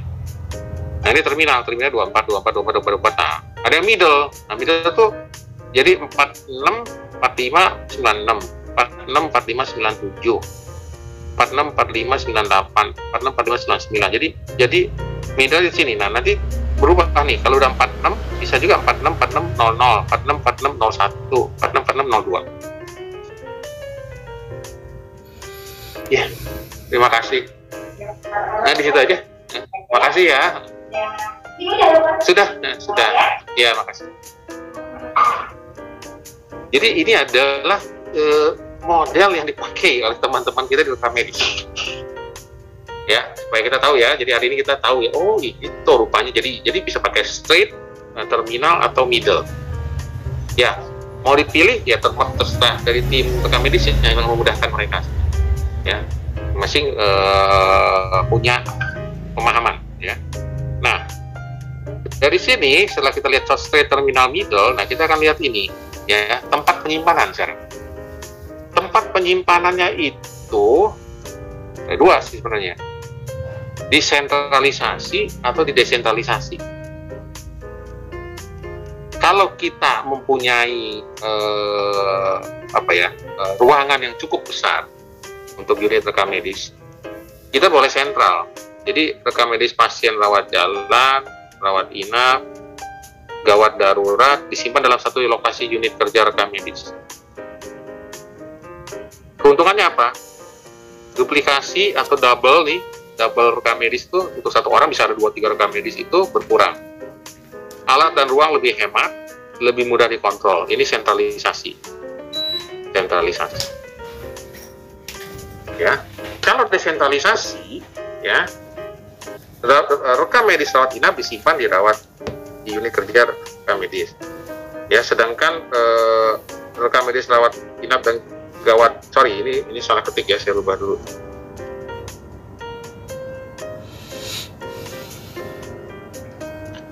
Nah, untuk rawat inap disimpan di unit kerja rekam medis. Jadi di penyimpanan rekam medis, unit kerja rekam medis. Ya, sedangkan rekam medis rawat jalan dan gawat darurat disimpan di tempat lokasi pelayanan. Misalnya rawat jalan ya di poliklinik, rekam medis poliklinik. Ya, dia punya rekam medis, punya sub unit rekam medis di poliklinik. Nah, IGD punya sub unit rekam medis IGD. Nah, tapi rawatnya apa? Duplikasi. Nah. Bisa double. Di pusat ada, di situ ada. Alat dan ruang lebih banyak harus ada, lebih banyak SDM juga, lebih sulit dikontrol. Ya. Tapi mana mau dipakai ya sebenarnya tergantung pada kebijakan rumah sakit sih, kebijakan masing-masing tempat. Ya sekali lagi kalau mau sentralisasi itu memang perlu space yang luas, ya karena itu akan ada penyimpanan di situ untuk rekam medis kita. Ya. Nah, sampai di sini ada pertanyaan dulu, silakan. Jadi Bapak bilang kan kalau dia rawat RN pasien rawat jalan dan rawat ini kan dipisahkan, desentralisasi sama desentralisasi. Tapi biasanya kan Pak, pasien yang rawat jalan ada yang sudah jadi masuk ke rawat inap kan gitu kan? Ya. Nah, berarti kan RM yang rawat jalan tadi pindah di rawat inap seperti itu kan Pak? Berarti jadi bersatu, gitu kan Pak? Ah gini Bu, oke, aku mau pertanyaannya. Gini, yang pindah itu adalah historinya. Jadi misalnya begini, dia datang ke poliklinik penyakit dalam, tujuannya ke poli nih ya Bu ya, ke rawat jalan. Nah diperiksa lah sama dokter. Terus ini bapak harus dirawat. Karena ternyata dari pemeriksaan saya saat ini di poliklinik ini, bapak ini kelihatannya nggak bisa pulang dulu Pak. Kalau nggak bapak pulang, takutnya terjadi sesuatu, dijelaskan bla bla bla bla. Nah dia kan sudah punya berkas rawat jalannya, rekam medis rawat jalan kan ada nih. Nah pada waktu dia masuk ke rawat inap, si berkas medis rawat jalan itu memang diikutkan. Tapi di rawat inap dia punya berkas rekam medis tersendiri selama dia dirawat. Di situ ada catatan keperawatan, catatan dokter, hasil pemeriksaan laboratorium, bla bla bla. Jadi si berkas rekam medis rawat jalannya itu diikut sertakan, ya sebagai apa? Sebagai dasar pada saat nanti dokter bertanggung jawab pasien merawat pasien tersebut, walaupun dokternya sama, ya tapi dia tetap akan melihat di poli ini status. Nanti setelah pasien itu pulang, itu tetap berkas rekam medis rawat jalan itu harus kembali ke sentralnya di rawat jalan. Yang rawat inap di rawat inap. Nah, terus mungkin Ibu bertanya kan tadi Bapak bilang ada, iya kalau kita menggunakan tadi ini, saya ambil kembali ke atas ya, supaya kita ngerti. Tadi mana ya? Nah ini, kalau kita menggunakan unit numbering namanya, memang dia akan hanya punya satu penomoran identifikasi. Jadi dia punya kartu pasien misalnya. Kartu pasien itu ada nomor kan, bla bla bla bla, ada kode rumah sakit, terserah gimana bikinnya. Dia hanya punya satu kode identifikasi tersebut, di mana satu kode identifikasi tersebut berlaku untuk semua pelayanan. Tapi harus dibedakan dengan si rekam medis rawat jalan ada sendiri, rekam medis yang rawat inap ada sendiri. Itu kira-kira yang saya bisa sampaikan Bu. Jadi bukan artinya begini ya, jadi bukan artinya si rekam medis waktu di poliklinik nih, kan di situ sama dokter kan, periksa keluhannya apa, terus nanti dokter tulis advisnya dirawat inap, terus si rekam medis itu satu filing itu digondol-gondol ke rawat inap, enggak, itu tetap miliknya rawat jalan. Di rawat inap dia ada lagi nanti berkas rekam medis dia, filing rekam medis rawat inap. Nah, berkas rekam medis filing rawat jalan itu boleh diikutsertakan untuk dokter itu melihat historinya. Atau biasanya kalau di rumah sakit ini dikembalikan dulu. Jadi kan dokter menulis pengantar ya, pengantar rawat inap itu ada formnya kan. Atau dia pakai kalau rumah sakit sudah pakai SIM RS yang terkoneksi, dia tinggal ngetik di komputer di meja prakteknya, nama advis rawat inap. Udah nanti akan nyambung. Nah, Yang berkas awal nanti direkam medis rawat inap itu berkas baru. Di dalam berkas baru itu nanti ada riwayat waktu di polikliniknya itu ada muncul. Kalau sudah sistemnya informasi SIM RS-nya udah jalan banget. Nah, tapi kalau yang tadi Ibu tanya masih pakai model lama, belum ada SIM RS, ya memang digondol. Si berkas rekam medis rawat jalan itu digondol, dilihat, disalin, dikembaliin lagi ke rawat jalan udah cukup. Nah, yang berlaku di rawat inapnya sampai dia pulang nanti. Kira-kira gitu, Bu Eli. Ya, itulah keunggulannya kenapa kalau kita mengembangkan SIM RS. Karena sudah satu connecting yang sama gitu loh. Tinggal diketik aja gitu, jadi nyambung semua gitu. Jadi kalau kita main komputer itu seperti ada layernya. Ada layarnya. Nah, itu menghemat juga kertas dan lain-lain. Ya. Oke, silakan kalau ada yang mau ditanyakan, Bu. Nah, sambil kita lihat ya, sekarang fasilitas. Nah, sekarang kita lihat fasilitasnya. Jadi, ya, rekam medis itu memang ada fasilitasnya. Ya, nah umumnya sekarang ya, unit rekam medis itu dia tidak terpisahkan dari namanya admission. Admission itu adalah pendaftaran. Jadi kalau di rumah sakit itu ada pendaftaran pasien, itu pasti dia akan nge-link dengan rekam medis langsung. Bahkan di rumah sakit sekarang itu di unit pendaftaran itu ada orang rekam medisnya. Jadi rekam medis dan pendaftaran itu bisa disatukan sebenarnya, jadi satu bagian yang barengan gitu. Satu unit tersendiri di rumah sakit rekam medis dan pendaftaran, ya. Karena dia ada tempat pendaftaran pasien. Kedua, dia harus punya namanya ruang penyimpanan file, karena dia melakukan filing. Ketiga, ada ruang proses pengolahan berkas rekam medis, karena dia harus mengolah nanti, memisahkan, mengcoding, ya, dan seterusnya, ya, proses pengolahan berkas rekam medis. Ada ruang pengolahan data, laporan. Nah, terus punya ruang kepala unit kerja deh, ruang rapat, ada ruang istirahat. Jadi sebenarnya kalau kita bicara rekam medis yang benar ya memang satu unit tersendiri yang arealnya space-nya harusnya cukup luas. Ya, apalagi kalau kita bicara modelnya bukan desentralistik, tapi sentralistik, itu ya harus luas karena semua berkas itu mau rawat jalan, rawat inap, IGD masuk di situ semua. Ya, oke. Nah, luasnya bagaimana? Luasnya bagaimana? Jadi sebenarnya luas itu disesuaikan dengan apa? Dengan jumlah berkas rekam medis yang akan disimpan. Dengan perhitungan 5 tahun ke depan, itu aja patokannya. Jadi misalnya 1 tahun itu target kita adalah misalnya perhitungan kita adalah 5.000 pasien rawat inap misalnya. Dengan target 7.000 pasien 5.000 pasien rawat jalan, dengan target 7.000 pasien rawat inap misalnya. Ya berarti kita akan menyiapkan 12.000 berkas rekam medis kosong, file ya, file. Ya, tetapi biasa estimasi dinaikin 10%.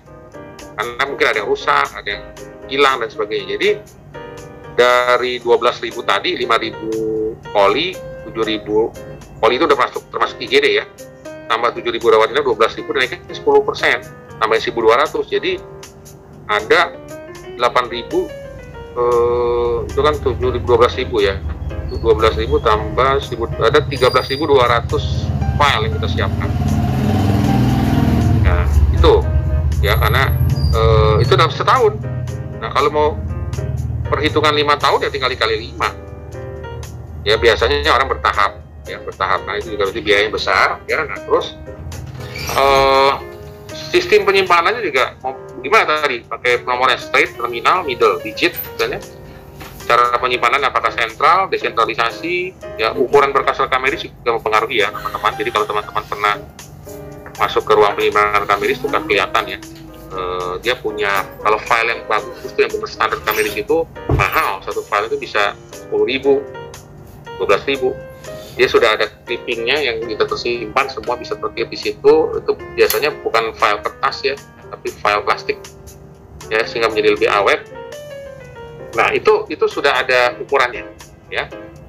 Jenis rak yang digunakannya juga itu sudah ada jenis-jenisnya ya. Nah lokasinya, lokasi itu biasa dekat dengan poliklinik dan unit gawat darurat, itu lokasinya rekam medis ya. Jadi nggak pernah rekam medis itu disimpan jauh gitu, di belakang gitu.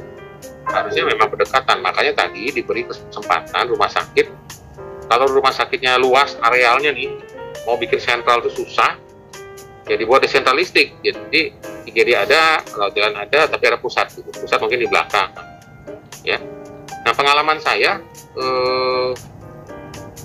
waktu memimpin rumah sakit di Bandung itu, kita buat karena polikliniknya di lantai 2, ya, karena polikliniknya di lantai 2, jadi kami rekam medis sentralnya di lantai 3, ya, makanya kami membuat di lantai 2 itu ada namanya semacam transit station buat rekam medis. Terus caranya gimana? Dari lantai 3 ke lantai 2 itu, karena rumah sakit modern ya, kita membuat lift. Liftnya itu bukan lift orang ini ya, jadi ini lift dokumen. Namanya dumb waiter.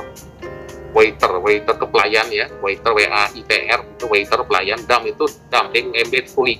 Jadi artinya pelayan yang tuli hanya bisa naik turun itu istilahnya. Nah, jadi dari kantor utama sentral di lantai 3 kantor kami di situ, mereka tinggal pencet, nanti terbuka, ada di tembok itu terbuka, dia masukin file rekam medis, dia turun, nah, transit itu ada di lantai 2 di poli. Dan waiter itu nyambung sampai ke lantai 1, karena di bawah poli itu pas sudah di scan di waktu pembangunan itu IGD. Nah, seperti itu kalau yang idealnya sebenarnya. Ya, sebenarnya ideal. Ya, memang harus dekat dengan poliklinik dan IGD. Jadi kalau kita tidak bisa membuat desentralisasi dan terlampau banyak makan tempat, SDM, ya kita menggunakan sistem seperti itu. Ya, nah, transit namanya, ada transit area. Nah, terus lingkungan, hati-hati karena rekam medis ini persyaratannya kan disimpan 5 tahun baru kita musnahkan. Ya, kalau kita masih menggunakan dokumen secara fisik, itu pencahayaan, suhu, kelembaban harus diperhatikan. Ya, kalau nggak rusak nanti, bekas-bekas berjamur misalnya ya. Saya pernah menemukan itu rumah sakit bekas rekam medis itu lembab banget, jadi berjamur semua tuh kertasnya udah rusak. Ya, jadi ini perlu ya. Nah, ini adalah kita bicara ruang penyimpanan. Terus berkas rekam medis apa saja sih? Jadi kalau tadi kita bicara kertas ya, bahan kertas itu disimpan minimal 5 tahun sejak pasien terakhir datang ke sarana pelayanan kesehatan. Jadi dia perlu pelindung bekas namanya folder ya. Terus dia ada ukuran bekas standar, misalnya A4. Standar, yaitu ditetapkan nanti di dalam peraturan direktur rumah sakit, ditetapkan standarisasinya A4. Dan ada format baku, jadi format baku itu jangan tiap tahun berubah format rekam medisnya, bisa kacau ya. Kalau mau adakan perubahan ya setelah 5 tahun ya. Nah, terus elektronik rekam medis itu adalah harus menjamin kemudahan akses ke pelayanan. Jadi jangan oke lah kita mengembangkan elektronik rekam medis, tetapi ternyata menyulitkan karena sistem ID-nya belum mendukung. Terus ingat, saya katakan tadi, ada proteksi ya, keamanan dari akses yang tidak berhak. Karena rekam medis ini sifatnya rahasia, konfidensial, dan tidak boleh tangan orang bisa mengakses. Ya, keamanan dari kerusakan sistem atau bencana, makanya kalau elektronik ini adalah backup data namanya, nah itu harus betul-betul diperhatikan, kalau nggak hilang nanti. Kalau hilang kita puyeng, hilang semua berkas-berkasnya, ya. Dan notifikasi tadi terkait pertanyaan siapa dokter ini atau Bu M tadi terkait tanda tangan atau Bu Sumita ya, autentifikasi tanda tangan Bu Sumita, autentifikasi dari rekam medis itu harus bisa kita inikan. Nah, sekarang sudah dilegalkan sih sebenarnya kalau menurut saya itu sign elektronik ya, jadi kita sudah bisa menggunakan seperti itu ya. Nah, peralatannya itu rak ya, rak itu untuk penyimpanan berkas rekam medis manual sesuai dengan ukuran, rak terbuka, tertutup, statis, tergerak ya. Nah, terus ada outguide itu adalah sebagai petunjuk keberadaan rekam medis, jadi ketika tidak berada di rak penyimpanan itu harus jelas ada di mana posisinya, jadi ada sisi pencatatan ini. Kalau dia tercecer nanti bisa hilang ya, bisa hilang. Komputer itu juga penting, mobile layer, alat tulis kantor ya. Oke. Ya, ini adalah tentang peralatan sendiri. Nah, sekarang kita bicara SDM ya. Sebentar, saya cari itu namanya apa, penyimpanannya.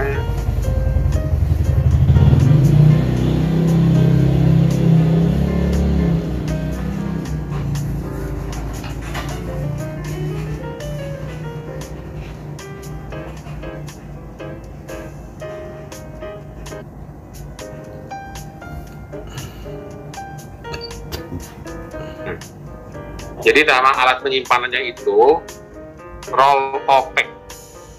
Roll itu berputar ya, ROLL packing, PACK. Yang tadi saya bilang roll opaque. Jadi roll opaque itu yang diputar gitu, kayak ada rak tapi rak besi itu diputar, jadi dia bisa berputar gitu. Gitu nanti. Jadi roll opaque ini sebenarnya untuk menghemat tempat. Jadi dia tidak ada jalur antara tengah tapi nempel. Ya, cuman memang harus betul-betul roll opaque yang benar itu dari besi dan ditanamkan ke lantai. Ya, sehingga kokoh sekali itu untuk penyimpanan berkas medis, dan di dalam itu nanti ada sekat-sekatnya dari besi masuk satu-satu. Ya, itu roll opaque.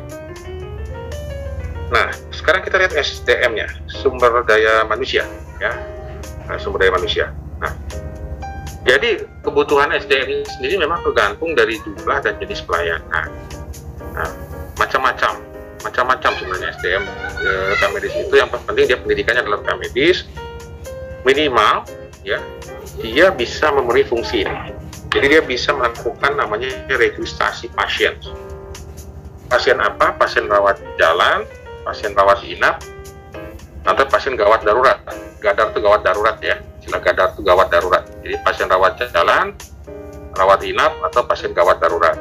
Nah, terus dia juga melakukan fungsi apa? Penyimpanan dan penyediaan kembali dari berkas rekam medis.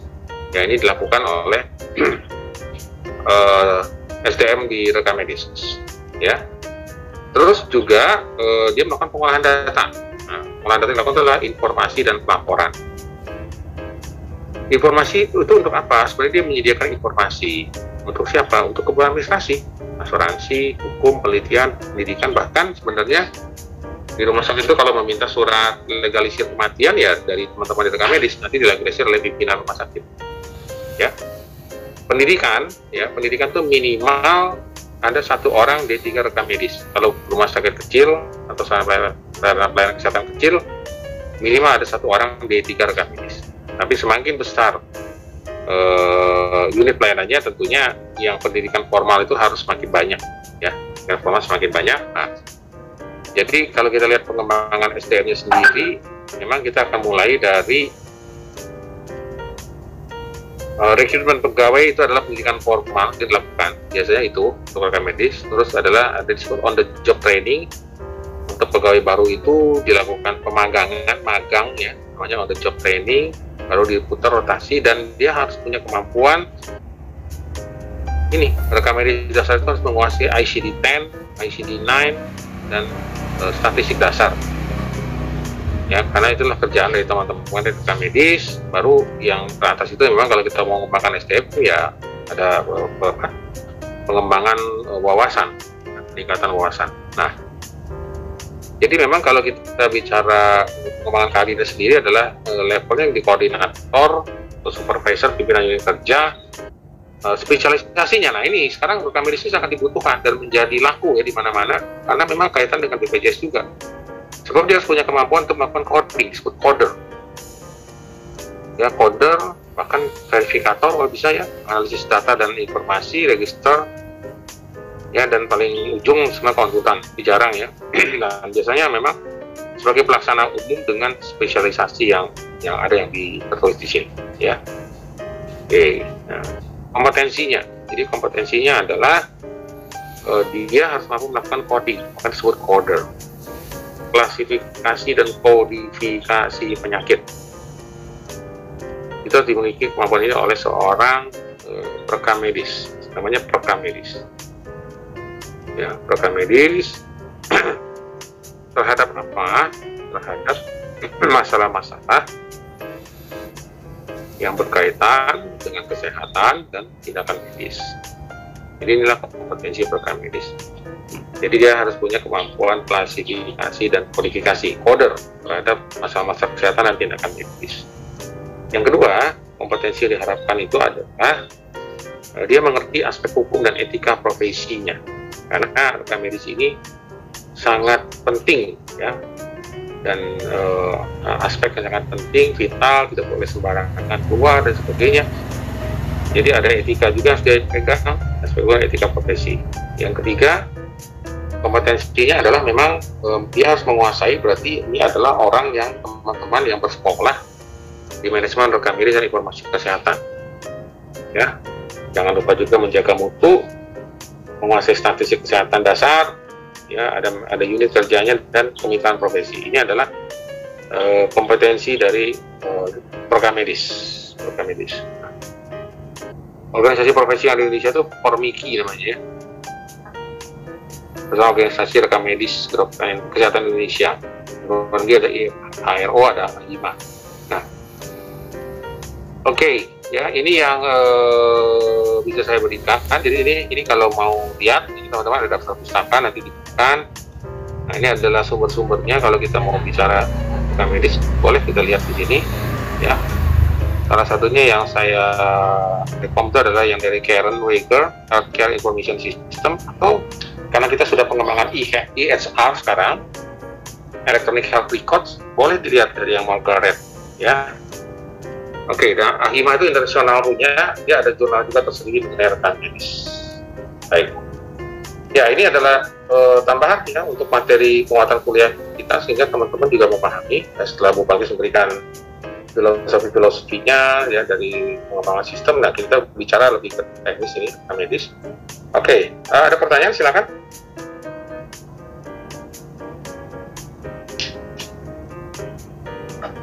Pertanyaan saya Pak, apakah di setiap rekam medis itu harus ada dokter penanggung jawabnya atau bagaimana Pak? Terkait dengan pengkodingan. Ya, jadi gini, yang dimasuk pengkodingan di rekam medis itu bukan seperti pengkodingan teman-teman di Kesmik. Kalau teman-teman di Kesmik, unit khusus di rumah sakit ya untuk membantu melakukan tata kelola administrasi pasien-pasien BPJS, itu memang kepala unitnya, walaupun tidak ada aturannya, tapi biasanya kepala unitnya adalah seorang dokter, minimal dokter umum. Kenapa? Di dalam pekerjaan dia, unit Kesmik ini nanti akan melakukan pengkodingan berdasarkan kriteria penyakit tadi, ICD-10 untuk tindakan, ICD-10 untuk penyakitnya. Ya, dan memang diharapkan dokter sebagai kepala sehingga dia menguasai. Tetapi kalau di unit rekam medis ya, itu adalah syaratnya minimal tadi D3 rekam medis. Tidak harus seorang dokter. Karena memang tugas dia coding itu adalah bukan mengcoding seperti untuk keperluan administrasi BPJS, tapi mengcoding tadi tuh yang serial number, itu kata dia, digit filing, middle digit filing, itu tugas dia. Jadi merapikan berkas-berkas rekam medis. Bisa dipahami, Bu? Bisa Pak, tapi waktu pernah saya hari itu waktu di rekam medis di situ karena masih belum terlalu banyak waktu itu rekam medis, jadi seorang perawat yang melakukan pengkodingan saat itu Pak. Oh enggak, pengkodingan apa dulu nih? Pengkodingan berkas rekam medisnya atau pengkodingan untuk kaitannya penagihan BPJS? Untuk pengkodingan untuk penyakitnya Pak, untuk di entry dan juga untuk status pasiennya, kayaknya saat itu masih seorang perawat, belum ada rekam medis. Oh ya nggak apa-apa. Yang tadi Ibu bilang kalau Ibu bicara entry data pasien, pengkodingan penyakit dan sebagainya, ya nggak apa-apa. Mau perawat juga boleh, kan perawat itu malah lebih bagus. Ya, perawat dipakai karena belum ada rekam medis, perawatnya kan dia mengetahui juga tentang kasus lah minimal. Ya bisa saja, yang penting dilatih Bu. Yang penting dilatih sebagai coder ya. Tetapi intinya yang pasti adalah bahwa seorang kepala unit rekam medisnya tidak boleh perawat. Kepala unit rekam medis itu adalah D3 rekam medis. Minimal D3 rekam medis. Ya, entah kalau itu misalnya dia perawat terus dia mengambil pendidikan lagi untuk rekam medis terus dapat gelar lagi tambahan, ya silakan, nggak ada masalah. Kira-kira gitu Bu Em. Izin Pak bertanya Pak. Ya silakan. Jadi tadi seperti Bapak bilang kan pengkodingan itu asalkan diajarin.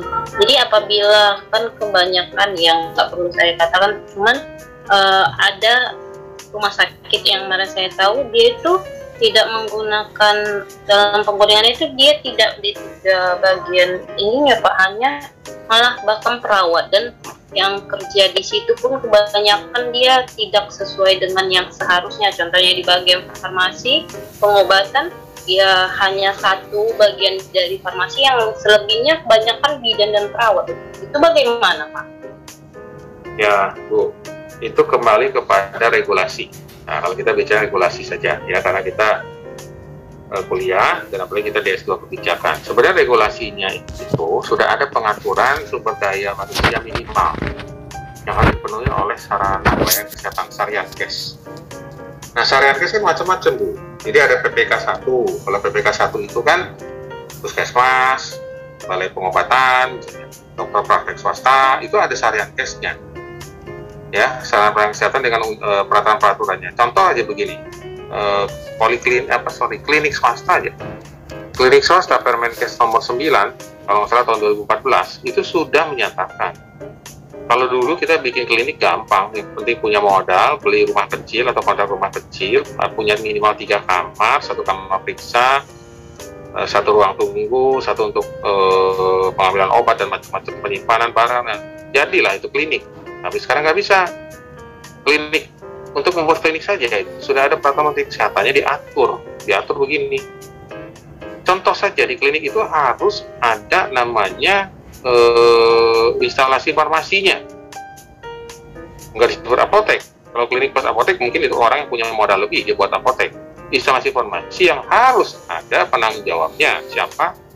Seorang apoteker, farmasis, ya. Nah itu pertama. Kedua, perawatnya itu memang harus perawat. Jadi kalau dulu kan saya ingat lah, Bu, zaman saya praktek, saya praktek itu tahun berapa? 90-an itu bikin klinik, yang perawat yang mendampingi saya itu saya latih, dia hanya SMK kesehatan, saya ajarin cara membalut lebih teliti, cara merawat luka gitu. Jadilah jalan gitu. Dan bertampil kalau kita latih terus. Tapi kan secara peraturan setelah ini nggak boleh, harus perawat. Jadi kalau yang tadi ditanyakan, ya memang ya itu kembali kepada komitmen dari pimpinannya. Ya dia melanggar sebenarnya menurut saya. Jadi kalau namanya instalasi farmasi ya kepalanya harus orang apoteker, farmasi, dan bahkan kalau di rumah sakit bahkan tergantung dari kelas rumah sakit ya. Rumah sakit tipe C ke atas itu harus punya farmasi klinis. Jadi sudah ada aturan-aturannya. Nah, kalau tapi ini ya, kalau di bagian, saya bilang bagian kesmik ya nggak bilang rekam medis. Kalau rekam medis itu syaratnya tadi, kepalanya harus D3 rekam medis. Di dalamnya yang bekerja di situ memang harus orang rekam medis. Jadi kalau masih ada perawat, kalau diperbantukan untuk administrasi saja silakan. Tetapi di dalam proses-proses tadi pengkodingan, pengarsipan, filing itu harus rekam medis, kan itu memang kerjaan dia. Nah, tetapi kalau nanti ada satu lagi unit di rumah sakit, kan sekarang kita eranya BPJS nih. Sejak 2014 ya, udah tahun yang lalu, itu ada namanya unit kesmik. Nah, unit kesmik itu namanya juga kesmik. Mik itu mencampur, case itu kasus. Nah, di dalamnya itu boleh ada orang rekam medis, boleh ada perawat, kepalanya dokter ya, tadi saya bilang dokter hukum, boleh ada apoteker, silakan. Yang penting dia sudah dilatih untuk melakukan coding. Ada bagian coding, ya ada bagian verifikasi, verifikator, ada bagian pemberkasan dokumen. Nah itu namanya kesmik. Situ. Nah tujuannya apa? Supaya semua data tervalidasi dan waktu diklaim ke BPJS itu lengkap. Nah itu bedanya. Menyambung tadi pertanyaan Ibu Emi juga. Jadi sebenarnya unit rekam medis ya memang harus orang rekam medis. Kalau ada tenaga perbantuan, monggo silakan saja tuh.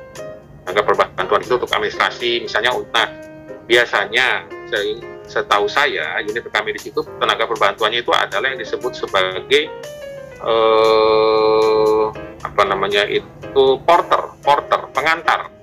pengantar berkas. Nah itu nggak usah harus rekam medis, anak SMA aja boleh. Jadi dari sentral rekam medis dia mengantar berkas ke poliklinik, gitu, nanti mengambil berkas yang sudah dikembali ke rekam medis untuk diolah, silakan. Tapi dia tidak mengolah, dia hanya sebagai porter. Kira-kira itu, Bu Yeni.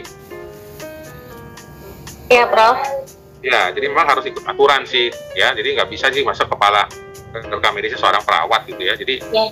Nanti di kredensial nggak lewat, Prof. Apalagi untuk PKS, BPJS sudah sesuai dengan PP rumah sakit, Prof. Iya, betul Bu. Ini Ibu lagi curhat nih tempat Ibu atau bukan ini?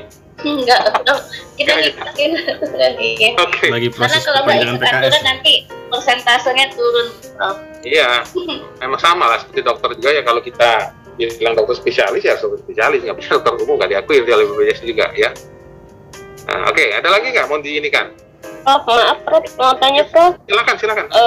Tadi kan jenis rekam medis itu kan ada dua ya kan Prof? Yang Iya, ada yang rekam medis kertas dan elektronik ya Prof ya. Nah, jadi kalau yang kertas tadi kan pemusnahan itu setelah 5 tahun gitu ya kan Prof? Iya, betul. Jadi kalau yang untuk elektronik itu ada masa expire atau pemusnahannya atau selamanya gitu Prof? Ini Ibu siapa, Dewi nanya ya? Widiana Prof. Bu Widiana, oke. Bu Widiana, ya jadi gini Bu. Saya tadi udah utarakan ya, elektronik itu sebenarnya tidak ada masa kadaluarsanya Bu. Itu salah satu keunggulannya. Salah satu keunggulannya elektronik. Kalau yang kertas itu memang 5 tahun dia harus dimusnahkan. Kenapa? Ya, walaupun secara aturan memang 5 tahun itu kan dianggap tidak. Nah, ini sebenarnya yang kenapa harus dimusnahkan? Ya, ini dulu nih filosofinya supaya kita paham, mau elektronik, mau kertas. Karena secara regulasi 5 tahun itu dianggap sudah tidak valid secara data. Nah, itu sebenarnya harus dimusnahkan. Walaupun kalau dari sisi medis sering jadi perdebatan nih, misalnya gini, pasien kanker ya. Kan kita belajar sama-sama nih, kalau kita para dokter tahu deh, teman-teman yang perawat yang lainnya pasti tahu. 5 tahun kan, 5-year survival rate. Lewat 5 tahun dianggap orang ini prognosisnya bagus ya, pasti kan datanya masih harus kita simpan. Makanya keuntungan dari elektronik medical record itu pertama dia menghemat kertas, jadi tidak menggunakan paperless, dia bisa disimpan, di backup data itu kan di satu server disimpan, sehingga satu saat dibutuhkan bisa dipakai. Nah, pengertian 5 tahun itu mau dimusnahkan atau nggak dimusnahkan silakan Bu sebenarnya. Cuma dianjurkan dari peraturan 5 tahun dimusnahkan, tapi kalau kita nggak mau memusnahkan ya terserah, asal kita punya tempat nyimpen gitu loh. Nah, yang jadi masalah kan di rumah sakit ini, di banyak rumah sakit nggak punya gudang gitu loh maksudnya. Saya pernah ngalamin waktu tugas di Tangerang, saking banyaknya itu berkas rekam medis karena rumah sakit sudah lama, itu sampai nyewa gudang di luar. Akhirnya ya udah terpaksa deh, yang sudah tampol lama kita pakai 10 tahun, 10 tahun udah kita musnahkan. Tapi yang di bawah 10 tahun masih kita simpan, kan ternyata masih banyak pasien yang itu yang di bawah 10 tahun itu yang masih berobat ya. Nah, sebenarnya pada dasarnya secara logika 5 tahun itu memang sudah nggak inilah, pasien itu sudah nggak datang dan sebagainya, jadi dimusnahkan gitu. Nah, sebenarnya itu sih aturan ya. Beda sama obat, kalau obat kan dilihatnya dari expired date. Begitu sudah mendekat lewat expired date harus dimusnahkan, nggak bisa dipakai lagi itu obat gitu. Kita paham Bu ya? Paham Prof, makasih Prof. Oke, kasih. Ada lagi? Pak, izin Pak, mau bertanya Pak. Nah, Pak izin mau bertanya, kalau misalnya yang direkam medik elektro ini boleh diduplikasi nggak Pak? Terus izin siapa yang berhak menduplikasi kalau memang boleh? Terus tujuan duplikasi ini kalau versi saya, misalnya kita untuk mencegah data itu hilang, misalnya ada bencana, kebakaran atau apapun gitu Pak. Izin Pak. Pertanyaannya. Oke, saya senang ya kelas ini mulai, mungkin sejak kita silaturahmi ya, jadi pada aktif nih. Siapa? Tenang saya nih, nanya pertanyaan ini siapa nih? Saya nggak jelas nih, nanya siapa nih? Sudah nyampe volumernya kan Pak? Ya, terima kasih. Saya bilang terima kasih banget ya, itu nyampe semua saya bagi-bagi. Siap, Aduh, Pak Samuel kemarin yang itu bawa. Oke, siapa yang nanya nih ya tadi? Siap, Dewi Pak. Bu Dewi, oke Bu. Gini Bu, duplikasi itu diperbolehkan Bu, karena memang kita harus backup data Bu. Nah, masalah kelemahannya gini Bu, kalau yang di kertas boro-boro mau duplikasi Bu, begitu banyaknya kertas, satu ruangan penuh diduplikasi, mau disimpan di mana kan? Ini udah logika kita bermain secara teknis. Siap. Justru kenapa pakai elektronik itu justru supaya bisa diduplikasi. Untuk dulu pertanyaan jawabannya, bisa duplikasi untuk pengamanan. Saya setuju sekali. Sama lah Bu, seperti tesis. Ini ingat-ingat ya, Bu, saya ingat nih, gara-gara nanya nih Bu Dewi, duplikasi jangan lupa ya teman-teman, backup. Siap. Saya ngalamin tuh berapa kali ngebimbing, aduh Bapak hilang, aku hilang semua nih, laptopku rusak, teman hilang. Wah, ngulang lagi dari awal. nangis tuh anak. Jangan lupa ya. Nah, tujuan elektronik itu backup data itu. Jadi boleh duplikasi untuk backup. Siapa yang berhak dari pertanyaan ibu? Nah, tentunya yang berhak adalah bagian medis. Itu jawabannya. Jadi kalau ada yang berkepentingan, siapapun yang berkepentingan di rumah sakit untuk meminta data, dia harus memintanya kepada rekam medis dan tertulis, semua tercatat. Sekalipun direktur loh. Jadi nggak bisa nih, misalnya saya direktur rumah sakit nih, minta data. Udah ada datanya masih kertas nih. Datanglah data itu, terus saya copy. Pelanggaran. Karena itu hanya boleh dikopikan oleh rekam medis dan ada tertulis di kertas. Minta dikopikan berkas tanggal sekian mengenai ini keperluannya ini. Itu yang benar tuh. Nanti di akreditasi pun ditanya. Jadi nggak boleh berseliweran karena data rekam medis sekali lagi itu hanya boleh dibuka dan dilihat atas perintah pengadilan atau atas kepentingan pihak penyidik dari kepolisian dengan surat tugas. Nggak bisa sembarangan gitu. Tuh bisa ini Bu dimengerti? Siapa izin Pak? Misalnya gini loh Pak, kalau seperti tadi tenaga di rekam medis itu bukan dari sekolah khusus rekam medis. Misalnya saja karena keterbatasan tenaga mungkin diambil dari tingkat pendidikan umum gitu Pak. Terus kalau misalnya lah itu disimpan pada orang yang berpendidikan umum tadi itu apa juga nggak jadi suatu masalah Pak? Misalnya legalitas dia memang sesuai dengan tugasnya oke. Tetapi legalitas dia sebagai rekam medik yang ini kan nggak ini Pak, atau boleh pada pimpinan rumah sakit itu gitu Pak? Ini Bu, maksud Ibu disimpan apa dulu nih Bu? Disimpan apanya nih Bu? Maaf. Itu tadi yang diduplikasi tadi itu Pak. Oh ya, ini Bu, itu kan kita bicaranya lain dunia. Itu adalah dunia unitnya sendiri, anggota unit. Nah kebetulan memang rumah sakit tersebut misalnya belum punya, jadi gini, rekam medisnya ada 4 orang, ternyata yang baru pendidikan rekam medis itu pimpinannya D3 rekam medis, terus 1 stafnya, yang 2 lagi belum, tapi 2 itu sudah dilantik. Nah tetap ada proses verifikasi Bu, jadi kalau minta pun nggak boleh ke dia, minta itu kepada kepala unitnya. Nanti kepala unit akan memerintahkan kepada dia, kebetulan dia bagian pemberkasannya, tolong kamu carikan nomor sekian, kopikan. Nanti setelah itu dia harus kembali kepada kepala unitnya, divalidasi Bu namanya. Validasi, ditandatangan dokumennya itu ada surat permohonan dari siapa yang meminta, yaitu kepala unit. Jadi nggak bisa seorang itu langsung gitu, lepas dari dia orang rekam medis kah, sama sekalipun dia D3 rekam medis, tapi dia fungsinya bukan kepala, dia hanya sebagai pelaksana, harus divalidasi. Itu loh Bu maksudnya, paham Bu? Ya Pak, siap. Ya sama seperti di kepolisian itu kan ada validator kan atasan langsung ya Bu, langsung. Atasan bawahnya itu nggak boleh langsung ngeluarin gitu. Siap. Nah Ya, seperti Pak. Apa ya, mungkin surat penyidikan itu kan pasti atas nama Kapolsek, bisa atas nama apa, itu kan yang menandatangani siapa tetap ada itunya, validasinya. Kira-kira itu. Siap. Baik. Izin Prof, makanya petugas rekam medis kan disumpah ya Prof, yang di unit gitu. Betul. Sumpah profesi Bu, betul. Jadi waktu mereka selesai pendidikan itu kan profesi, disumpah. Ya, termasuk tadi kan waktu kita lihat tadi ada kode etik, yang tadi kita sudah lihat waktu di SDM ada kode etik, salah satunya itu memang harus dipegang penuh oleh mereka. Jadi tidak boleh terjadi kebocoran. Kalau terjadi kebocoran itu berarti ada sesuatu yang salah nih. Kompetensinya adalah aspek hukum dan etika profesi sini. Ya, jadi etika profesi harus dijunjung oleh mereka. Jadi tidak bisa sembarangan, sebab semua itu menyangkut kerahasiaan medis dan kerahasiaan dari klien, pasien dalam hal ini. Ya. Oke, ada lagi silakan.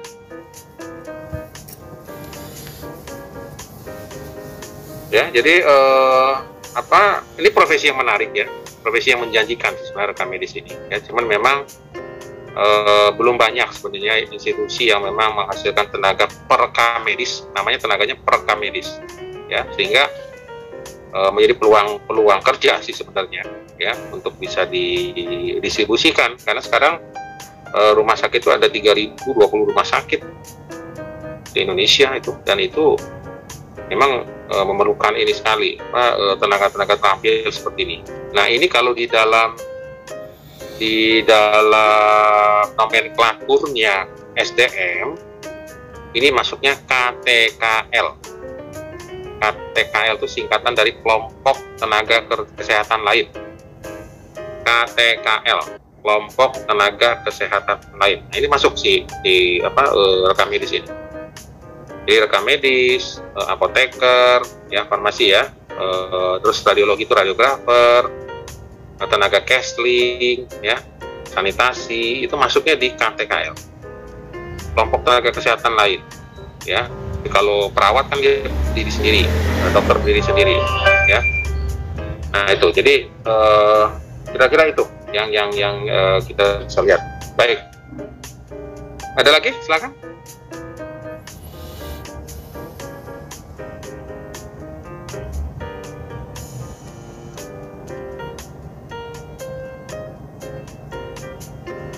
Ada kuliah lagi jam berapa Bapak Ibu? Nanti siang, Pak. Jam 3, Pak. Oh, ini kosong ya setelah jam ini ya? Ya, Pak. Ya, terus ada beberapa hal yang juga perlu disampaikan mengenai rekam medis ya. Jadi rekam medis ini jangan lupa ya, memegang kunci sebenarnya tadi ya, di aspek finansial itu memang jadi kunci saat ini di era BPJS.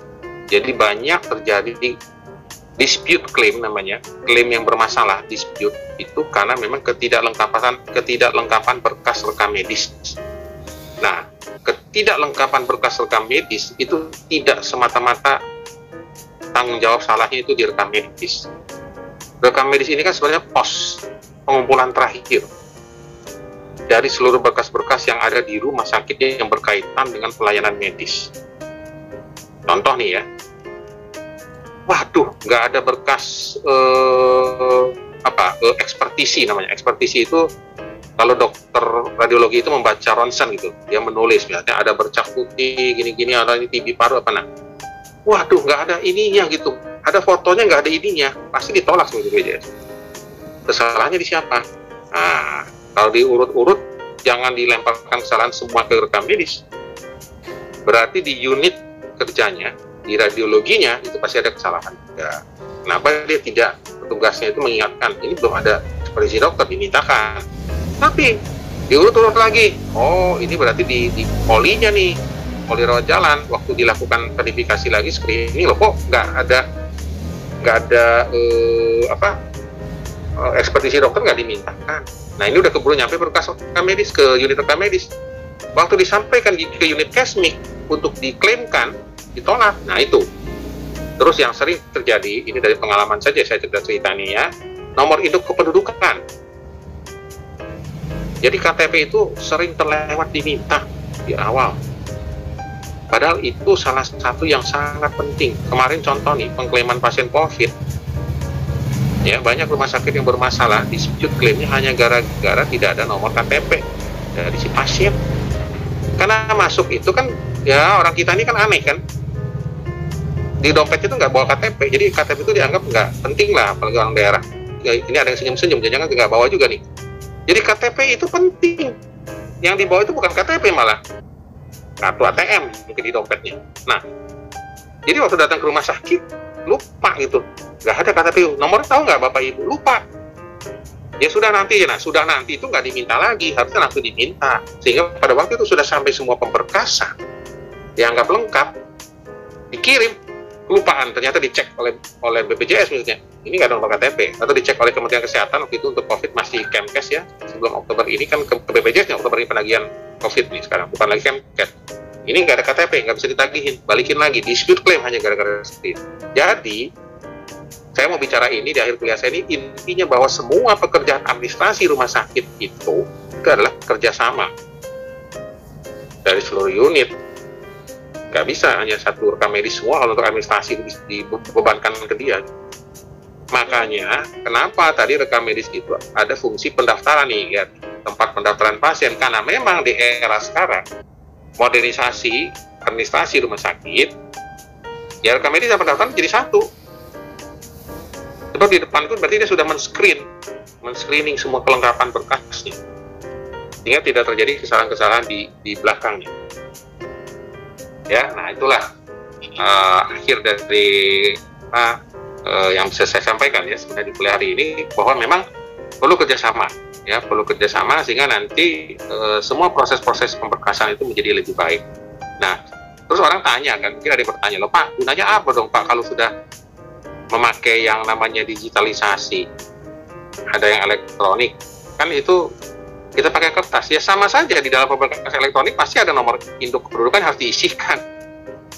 Jadi elektronik itu sebenarnya hanya memindahkan yang tadinya dari kertas ke sistem elektronik.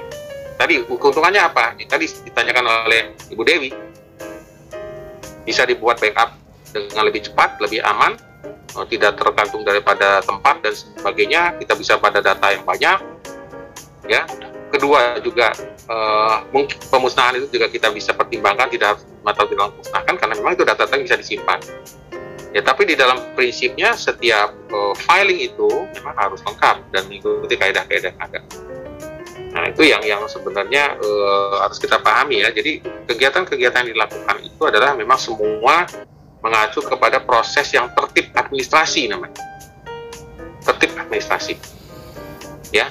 Nah, jadi kalau mau lihat nih, seperti orang rekam medis itu bekerja itu seperti kalau kita bikin SIM. Sini ada Ibu Dewi dah, yang dari polisi yang tahu. Kalau kita bikin SIM itu kan nggak bisa tiba-tiba kita datang ke tempat foto, kecuali mohon maaf nih, kita ada kenalan lewat jalan belakang, tiba-tiba udah kamu datang aja besok tinggal foto, sidik jari, keluar SIM-nya.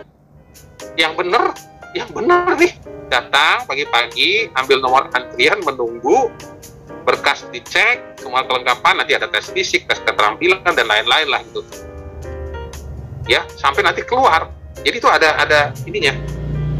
Atau kalau di kesehatan seperti posyandu. Nah, posyandu kan ada 5 meja. Meja 1, penerimaan pendaftaran, meja 2, pemisahan dan seterusnya, meja 3, meja 4, meja 5. 5 meja. Nah, seperti itulah kita bicara rekam medis. Jadi nggak bisa tiba-tiba sudah ada pemberkasan. Semua pasti diawali dari screening dulu di awal. Ya. Baik. Itu yang mungkin bisa saya sampaikan pada temuan kita yang keempat ini. Ini bahannya nanti saya akan share langsung di grup.